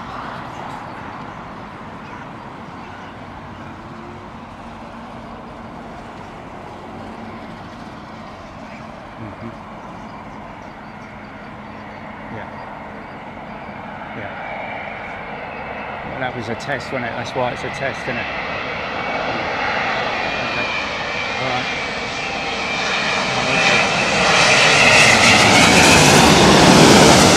So when I say VAR, you're not seeing it for another 4 seconds.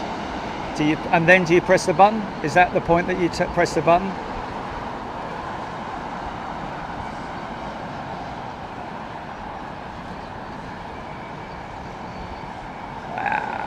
Shuddering, man.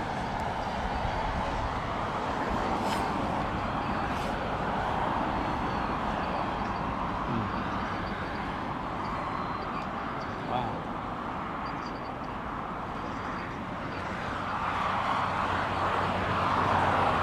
Okay, so what you're saying is that when I see it, I don't call out VAR, I count to 4 and then call out VAR. Is that what you're saying? Okay, all right, okay.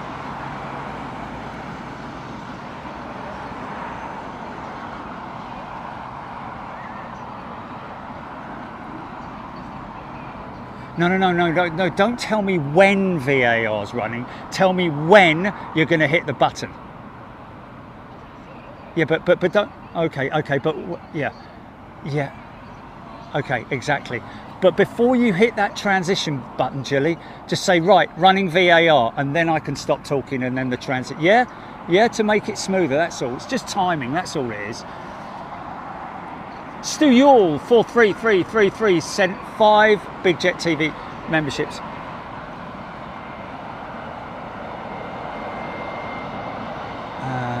No, you don't need to say that, really. You don't need to say that because when I'm looking at it on my phone in real time in live, it'll stop in real time, won't it? Scropey 199 super chat. A new daughter, Narnia. Oh, that's quite funny, man. We could have some fun with that Narnia door, couldn't we, Jilly?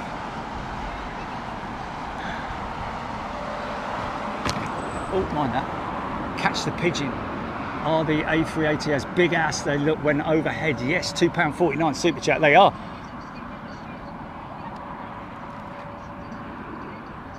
Oh, Dave Clark 5. You can watch it now, can't? Oh, yeah. You can't download member-only shows. So get yourself well.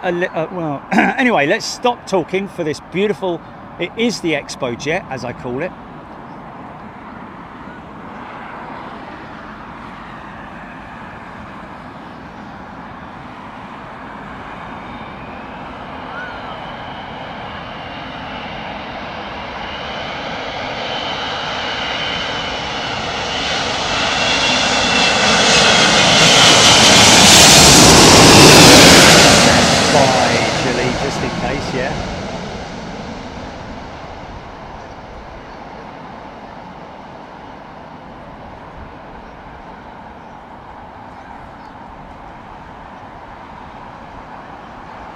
Nailed on landing. VAR GP.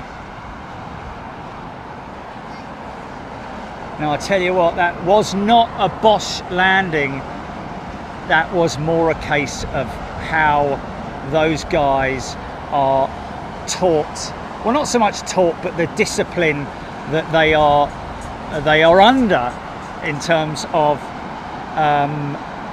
they're being watched all the time.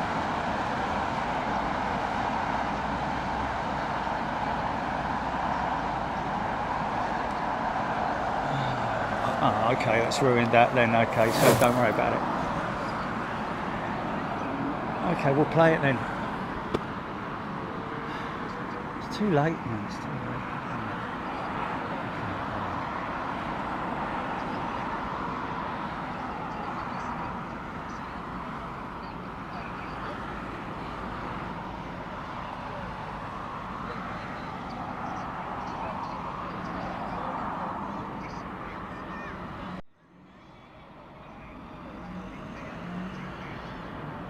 It works perfectly. It works perfectly. It works perfectly, but yeah, okay. Well, that moment when you say, "Are you ready?" or can you not just say, "Are you ready?" Just say, "Ready," and then I will say yes or no. I'll say stand by or run it. Yeah, one of the two. Okay, do you want another go? Okay, you ready?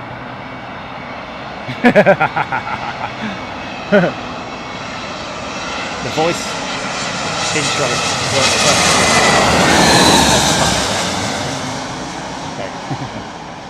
Okay, we're gonna nail it this time, GP. Yeah.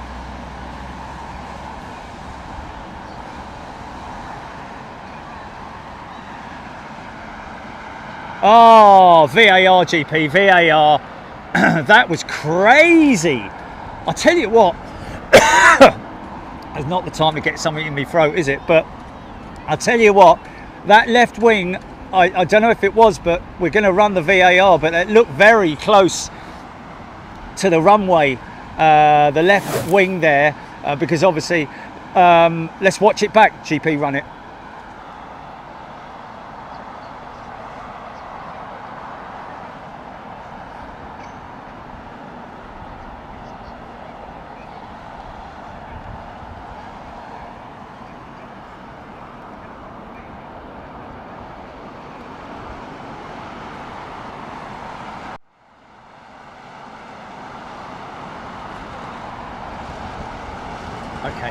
Okay.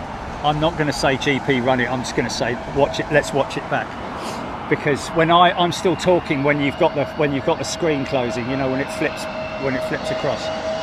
I'm still talking. I want to be stopped talking before it's. But when I say it doesn't matter though.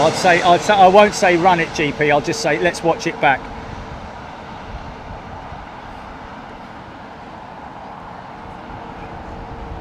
Okay. All right, okay.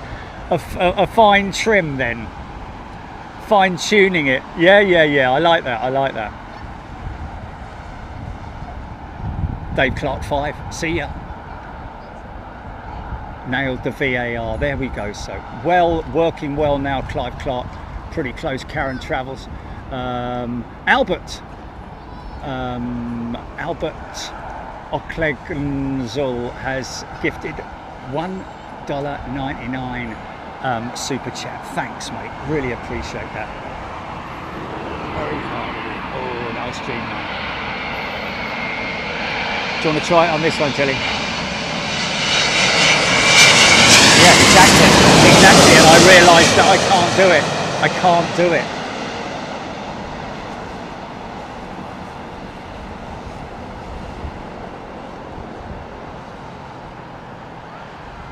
Exactly, that's what I'm saying. So I can't commentate over it live on my phone. I was doing that before and it was coming out way afterwards. Aussie Pom, $9.99. Yeah, I know, Chili. That's what I'm saying, man. So I just talk about it as an intro. When I say run VAR, I'm introducing what's coming up. And then as soon as you say running, I stop talking. Here it comes. Let's have a look back at this. Bang. So when you say ready and I say run, when you say, oh, I've got to say yes, haven't I? I've got to say yes, haven't I?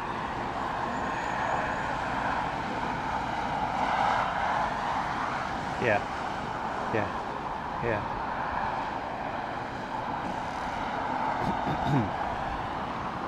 Okay, can we do it this way, Julie? Instead of me saying go VAR, can we do it? Okay, let's watch this back as your sign to say run it. Yeah, but if you listen out for okay, let's watch that back. That's yeah.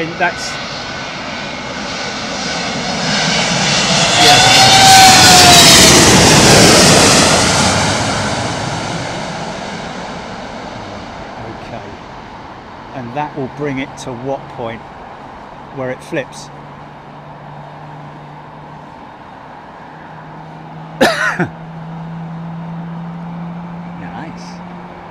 That Turkish firing up. Listen.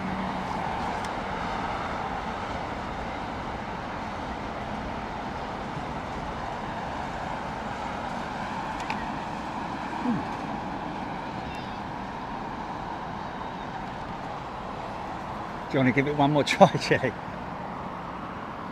Do you want to give it one more try, mate? Okay, stand by. We're going VAR again, folks, but we're just live testing this now. Okay. HGC, awesome sound. Transport in Kent, that sounded good. Nice. Can hear the engines whirring away, man. Listen to them. Should have number 2 start in a moment. It's that Turkish triple that's pushed back. Can hear them whirring. Oh, yeah.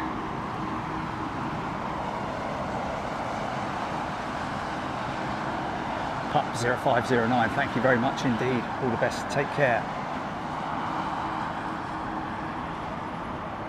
BEA inbound Jedi Master Joe. Here comes number 2 startup.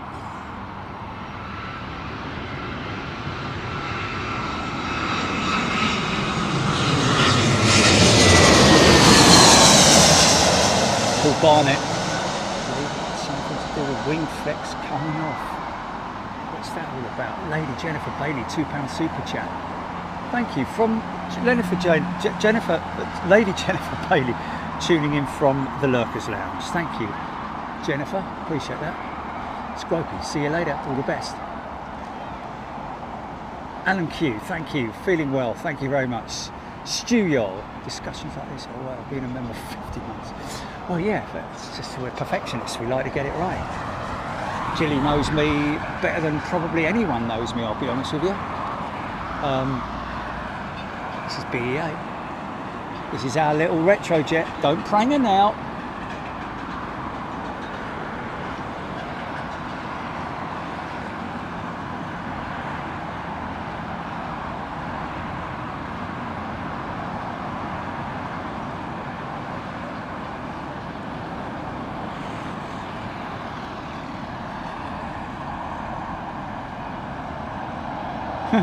That's hilarious, man.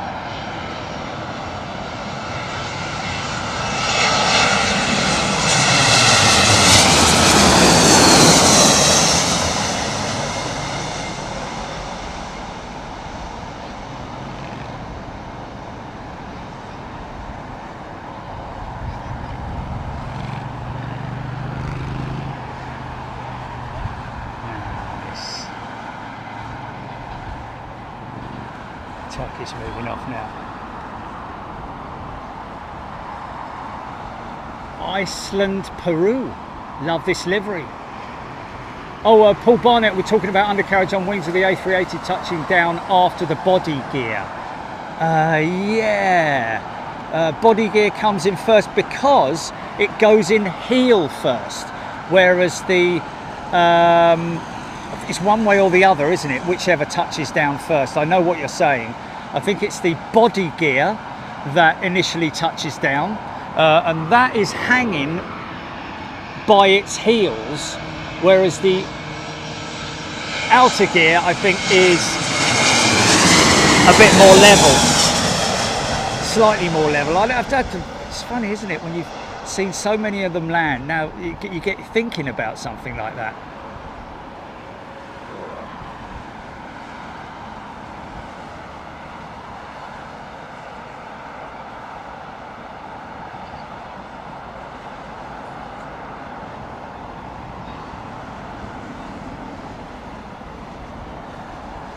Rachel Dickinson's I'm 49 years old and my mother is attempting to pack my suit. Okay.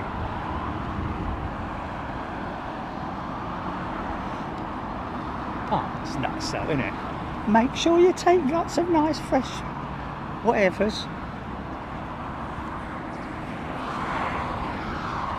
Nathan pulling, yeah. That is where the weight is. That's why they had to put that. They had to put that. Yeah, but even when it nails it and it floats it, the body gear, I think, is the gear that touches first because it droops like the 777 in a way. Oh, Paul Barnett, they're all towed down. The wings are slightly higher due to the flex. Really? I didn't think the wings flexed at that point. I thought the wings only flexed outboard of the engines.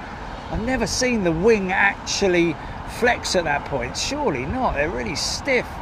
The wing flexing there. Normally you see the wing on the outboard section, left and right of the pylon.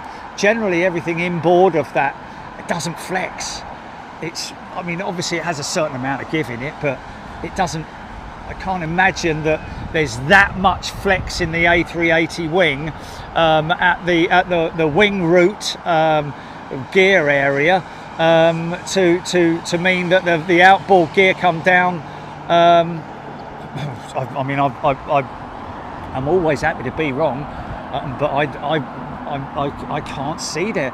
If you look at this Dreamliner, the wings are flexed literally from the outboard part of the engine, as you can see there, up to the engine. It's very little. Put so much stress on the wing box. Otherwise.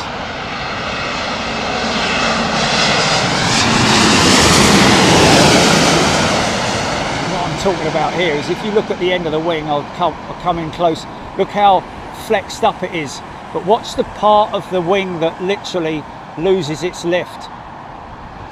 There we go, right about now, there it is, and it droops, and it is generally it's generally the outboard section of the wing. I might be completely wrong, but from a technical / engineering standpoint, I can't imagine there would be huge amounts of flex from the wing box out to the engine cowl. Travis Bailey, welcome to First Class. Travis is a brand new member. Welcome, Travis. Good to see you. Oman Air, great livery, HGC. Rogue the Tan.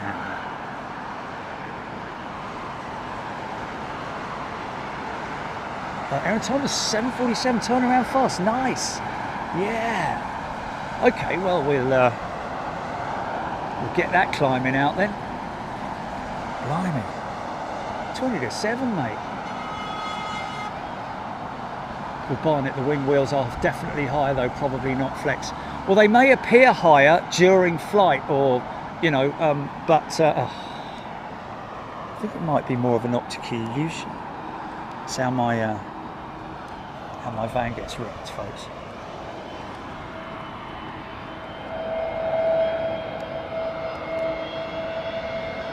Who dat Wayno? Does anyone know the distance that flex happens vertically? Well, yeah. On the 787, around about 11 feet of wing flex, and believe it or not, it is more or less the same on the A350, but it's just not as noticeable. Obviously, the 787 has that natural upward sweep from the wing box out to the first engine, whereas the 777 even, or the, as you can see there, it's just got that natural upward sweep, whereas the 350, 380, etc. is just a much sort of like, even that 747, look, you can see, look at that beautiful jumbo, man. Roger Tina has, Roger Rotinia has sent 100 KES super chat. Thanks, mate. Gaming channel, welcome to Premium Gaming channel. Hope you're doing well. And of course, all premium members can, new or established, should I say, are able to watch all of our members only shows, and right up to Miami from a week or so ago. Blimey, on that, we were saying yesterday, wasn't we, Billy? It was only a week ago. This time last week I was doing my first show back, wasn't I think. Sunday. Arrived back on the Saturday. Yes, that's right, yeah. That's a bit long, that's a bit long. Right on the outer limits of the touchdown zone, I think that one. Might not be, actually, just because it may be an optical illusion. Oh, look, he's got a little hat on, Jilly, look.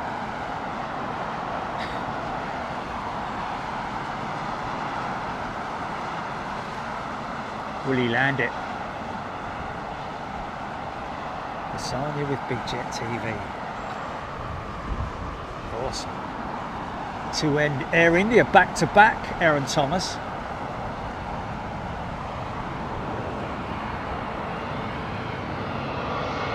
What's this one here? Wow. Look at the ribbons coming off that. Is that 220 or is that 220 or I think it might be. What a crazy shot that is, man. Simon Slocum, thank you, Simon. Who was it that we met at ARD yesterday, Chile? That fella with his missus and kid.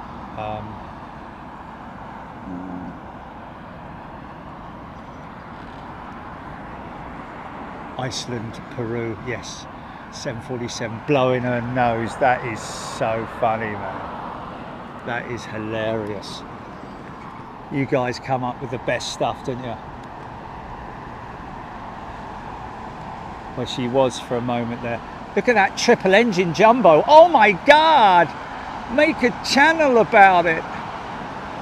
Why is Boeing introducing a triple engine jumbo? Oh, you've got to take a picture of that, haven't you?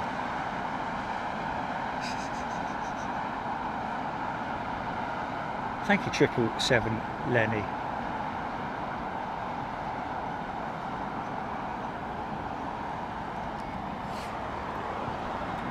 Well, I'm sorry, man, but it's subscribers. If you're watching now, it's 99% of you are the good people, but it's just the odd few idiots, trolls, and that. Yeah. Yeah.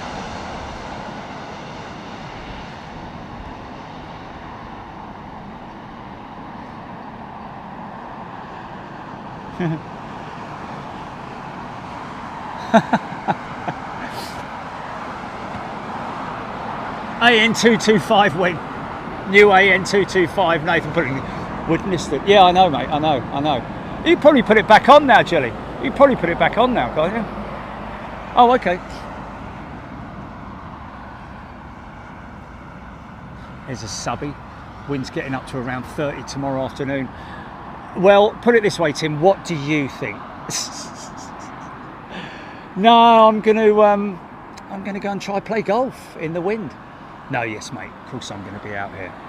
Tomorrow we'll be fully standby for Big Jet TV. Paul B, of course I did, mate.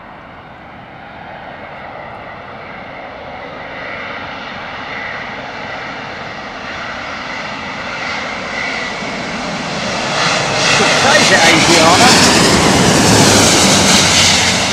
Oh man, look right through the engines. Maybe not. Whoa, easy there, mate. The plan is to get them all down at once. Yeah, man. The suspension, the way that weight is transferred onto the mains. Oh yeah, here we go. Look at the heat being blown out the side of the engines. Feeling that bass?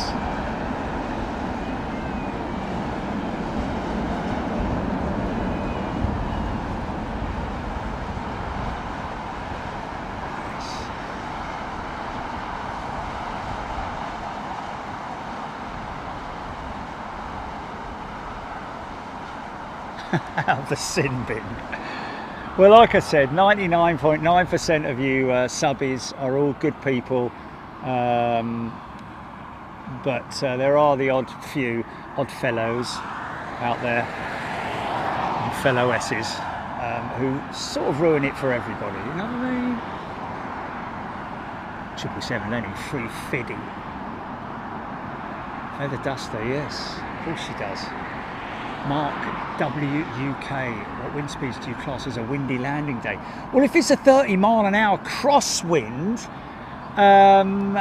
you know, getting up to the 40s, that kind of thing, but 30s crosswind is decent enough. Are they going to be southerly or southwesterly tomorrow, Chile, the winds? Interesting southwesterly shed effect arrivals on the northern, Jilly saying.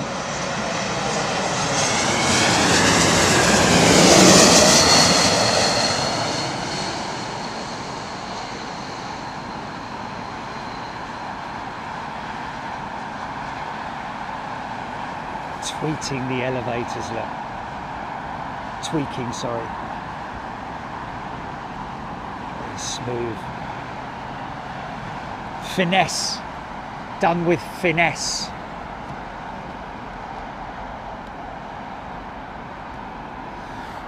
By the power of Gen X.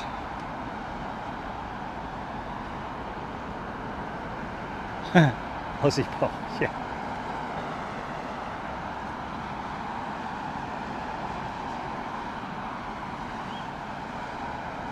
Rachel Dickinson, I love flying, but storms worry me. Well, Rachel, don't forget that it sounds a bit crazy, but the pilots are just as keen on living and getting home to their loved ones as you are. So they're gonna either, you know, they will do what they need to do in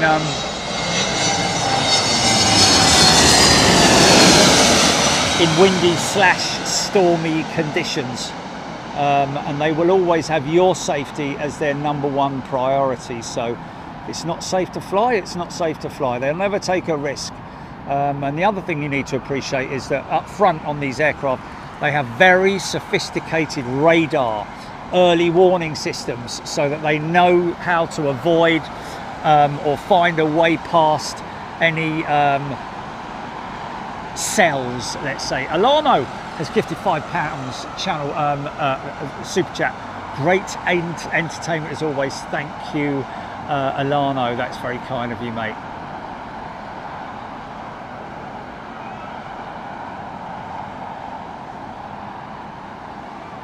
Yeah, it's funny, isn't it? It is a shame, Jilly, isn't it, that we can't on the thumbnail create so that when they hit the... Okay, hold on a minute.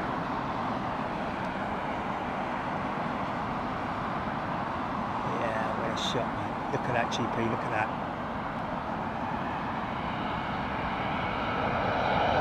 Wow.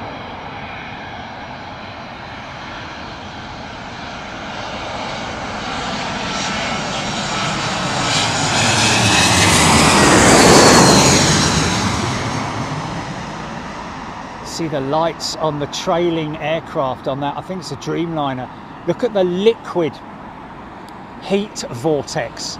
See the landing lights on the Dreamliner. Wow, look at that, man.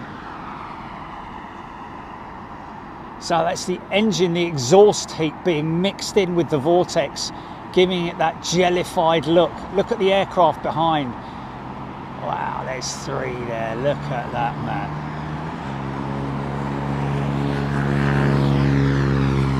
Wow, look at the second one, man. Isn't that beautiful, man? Now don't forget, we're looking at the flapper on this jet, which is the moving flight control surface, sort of like just behind the engines on both the 777 and the Dreamliner, of course, and the Jumbo, and then the 767, 757.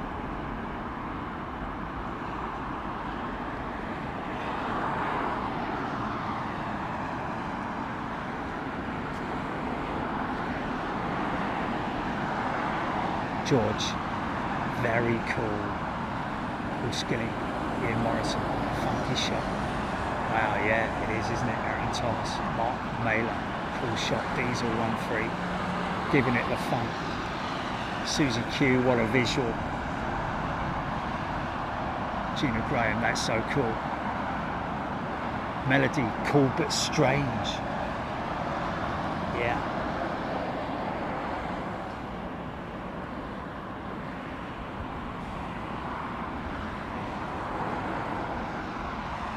See that from Joe Salmon, GP.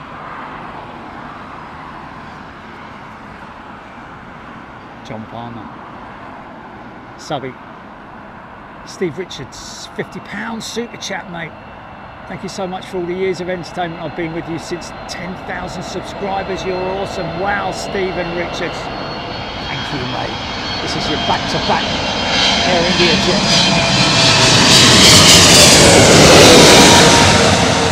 Yeah. Big old brute, man.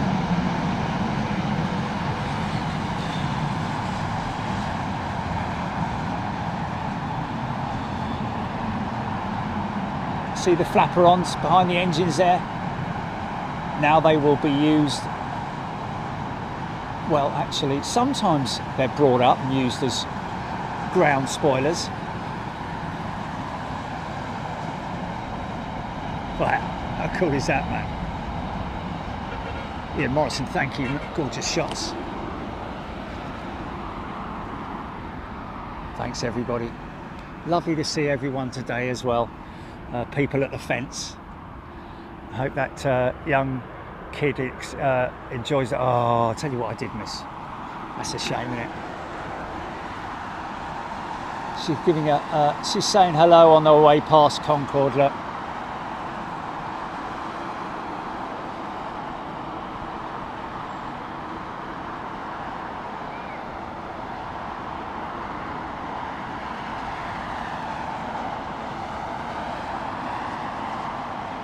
The Karen Crow sound seems extra special today. Jilly, there you go, you see. It's the old system, isn't it?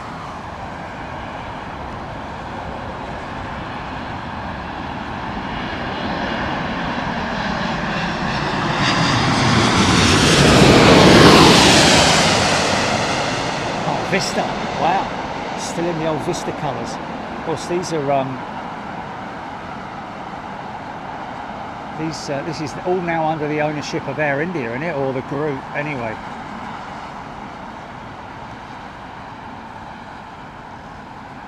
Nice. See the flapper-ons being used there as ground spoilers. See the big gap in the flaps there.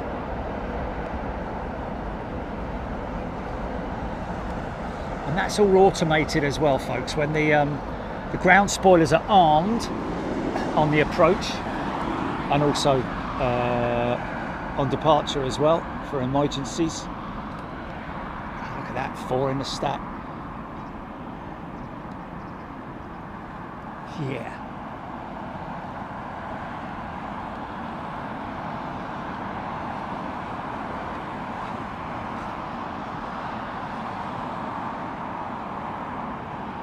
Five in the stack. Wow. Yeah. Look at that.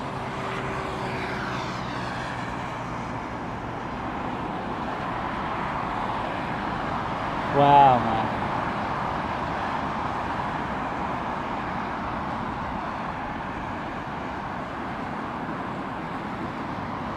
You've got the Cathay as a thumb GP, you reckon, yeah? Stackage Aussie pod. Yeah, Cygnus, they do. Well, not UK budget airlines, put it that way. Well, no, yeah.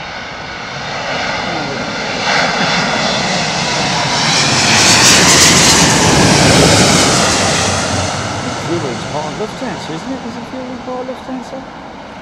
Or part of the Lufthansa group or something, I don't know. See the flapper on moving? There it is, right behind the engine. There it goes.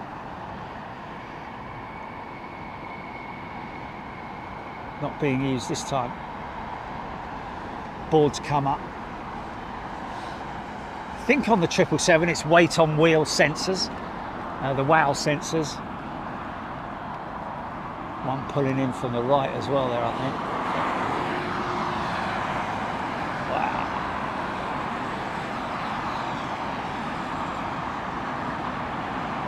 Look at that, man.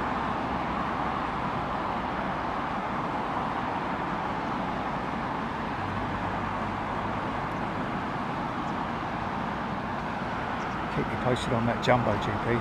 Well, I'm not asking you to, but I just need to make sure that I double check that I'm not going to miss it going out. Oh, look at your flight radar then, Jerry. Oh yeah, okay, sorry. Okay, there she is. Wow, she's got a lot of waiting to do, hasn't she?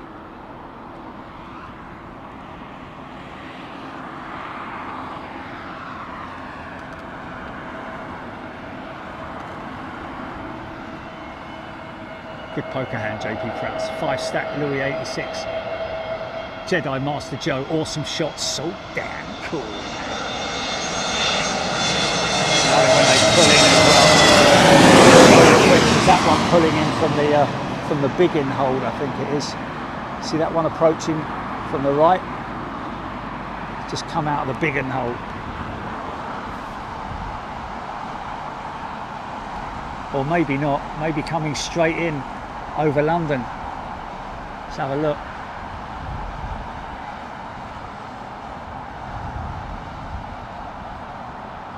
Yeah, I think that's, yeah, it did do a loop in the biggin.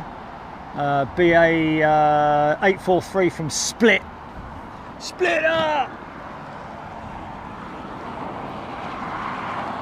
People's front of Judea. It's Judean people's front, isn't it? It's probably the wrong way around.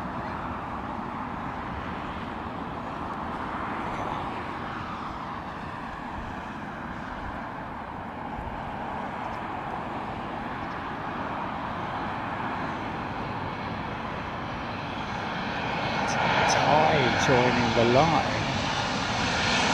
So 777.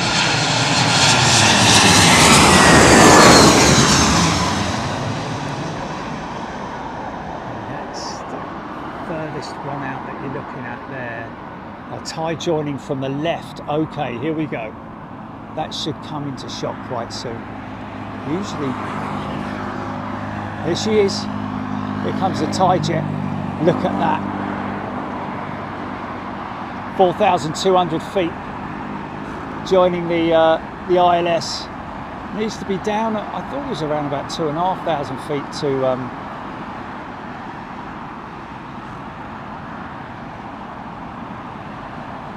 it's about 10 miles out, that, isn't it? Now let's over Greenwich.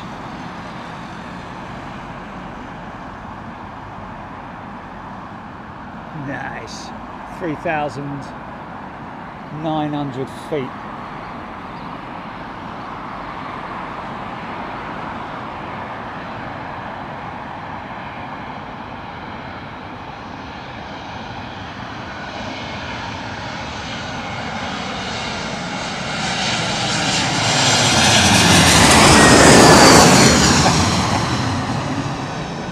I fell a spoon, sir.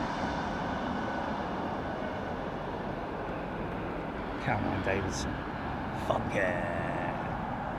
Chris Mason, JLFC, George Canning, unbelievable shots, yeah man. I think that's going to be our closeout in it, GP, this tie jet.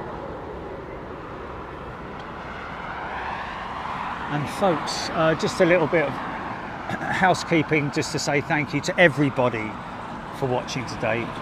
Appreciate your company. It's been great having you with us. Subscribe to the channel if you're not already a subscriber. We're live every Sunday and Wednesday.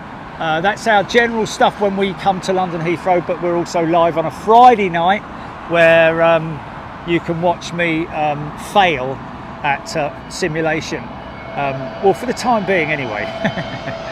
Thanks to Jilly, of course, for all her amazing operational skills and everything that she does. You know, like I said earlier, I think out of all the people I've known all my life, Jilly knows me better than anyone, which is you know, humbling in a way, because that's how well we get on. For any of you sort of like over yeah, whatever. Yeah, and who did we have today then? Jilly, Trish, Darren, Lee at some point. We've had all you guys in today. It's been fantastic. We've really enjoyed your company once again. Thank you, Heathrow, and all the lovely people that I met earlier on as well. Hope you have a safe journey home. Whatever you're doing, enjoy. Welcome to Monday if you're watching from all the way down in the Asia Pacific, is it? Or maybe even the, what's it called? The Pac something or other, isn't it? Asia Pac, innit? Asia Pacific, the APAC, there we go.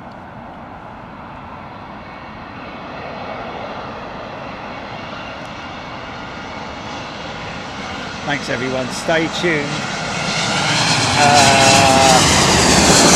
Again, like I say, all premium members and, you know, all members now able to delve into the Miami files, which were great shows, I have to say. See that jellified liquid vortex when the jets land sometimes. It's actually quite apparent on the A320, the older ones as well, with those IAE engines. Thanks to the horses, yeah. Louis 86, we are on standby for tomorrow. Lois, sorry Lois, I called him Louis earlier on. Lois, yes, Lois.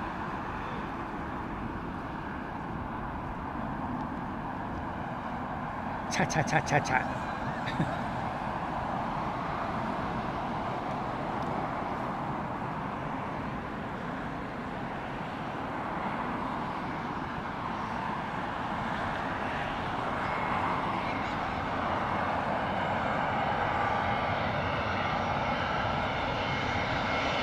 Susan Elizabeth, thanks for showing the vortex ribbons. What's it actually be?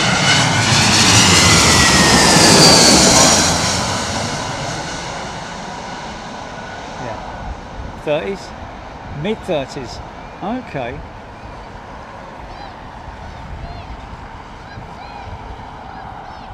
Now watch for the liquefied vortex. Not all the time. I see it all the time. Not seeing it this time. Is it? Okay. Thanks everybody. Thanks for getting involved in the chat as well. Thanks for all your comments.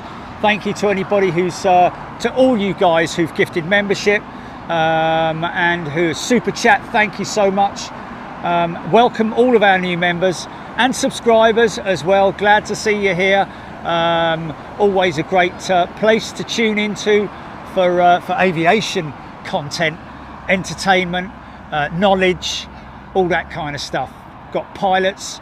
Had Shung Hyung Lee earlier on from Korean Airlines. We've got other pilots as well. So your questions will always get answered.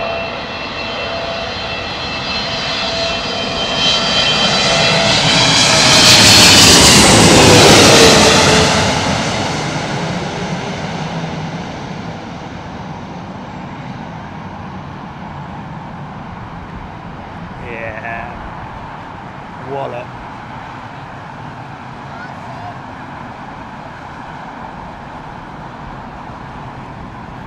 Nice. Yeah, got to be honest, Jelly. Timestamp that, mate. Timestamp that touchdown. Yeah, because literally the last one because of the sun and the clouds and all that kind of stuff. Yeah, Thai triple. Thanks, folks. Look after yourselves, and we may see you tomorrow. It sounded like it's pretty likely that we're going to be out tomorrow at some point. So thanks everybody. Enjoy the rest of your day if you're away down there. Have a great evening if you're here. Enjoy the rest of your day, and be good to each other. Say hello to a neighbour. Smile, even if they don't smile back. And be good to the animals as well. Very important that you're good to the animals. We've got to do an update on that bleeding pigeon, Jelly. I'll see you later, folks. We never found out whether he made it through. Yeah, it was shut down, wasn't it? Yeah. And I don't know if it is now, kind of gave up on it, really.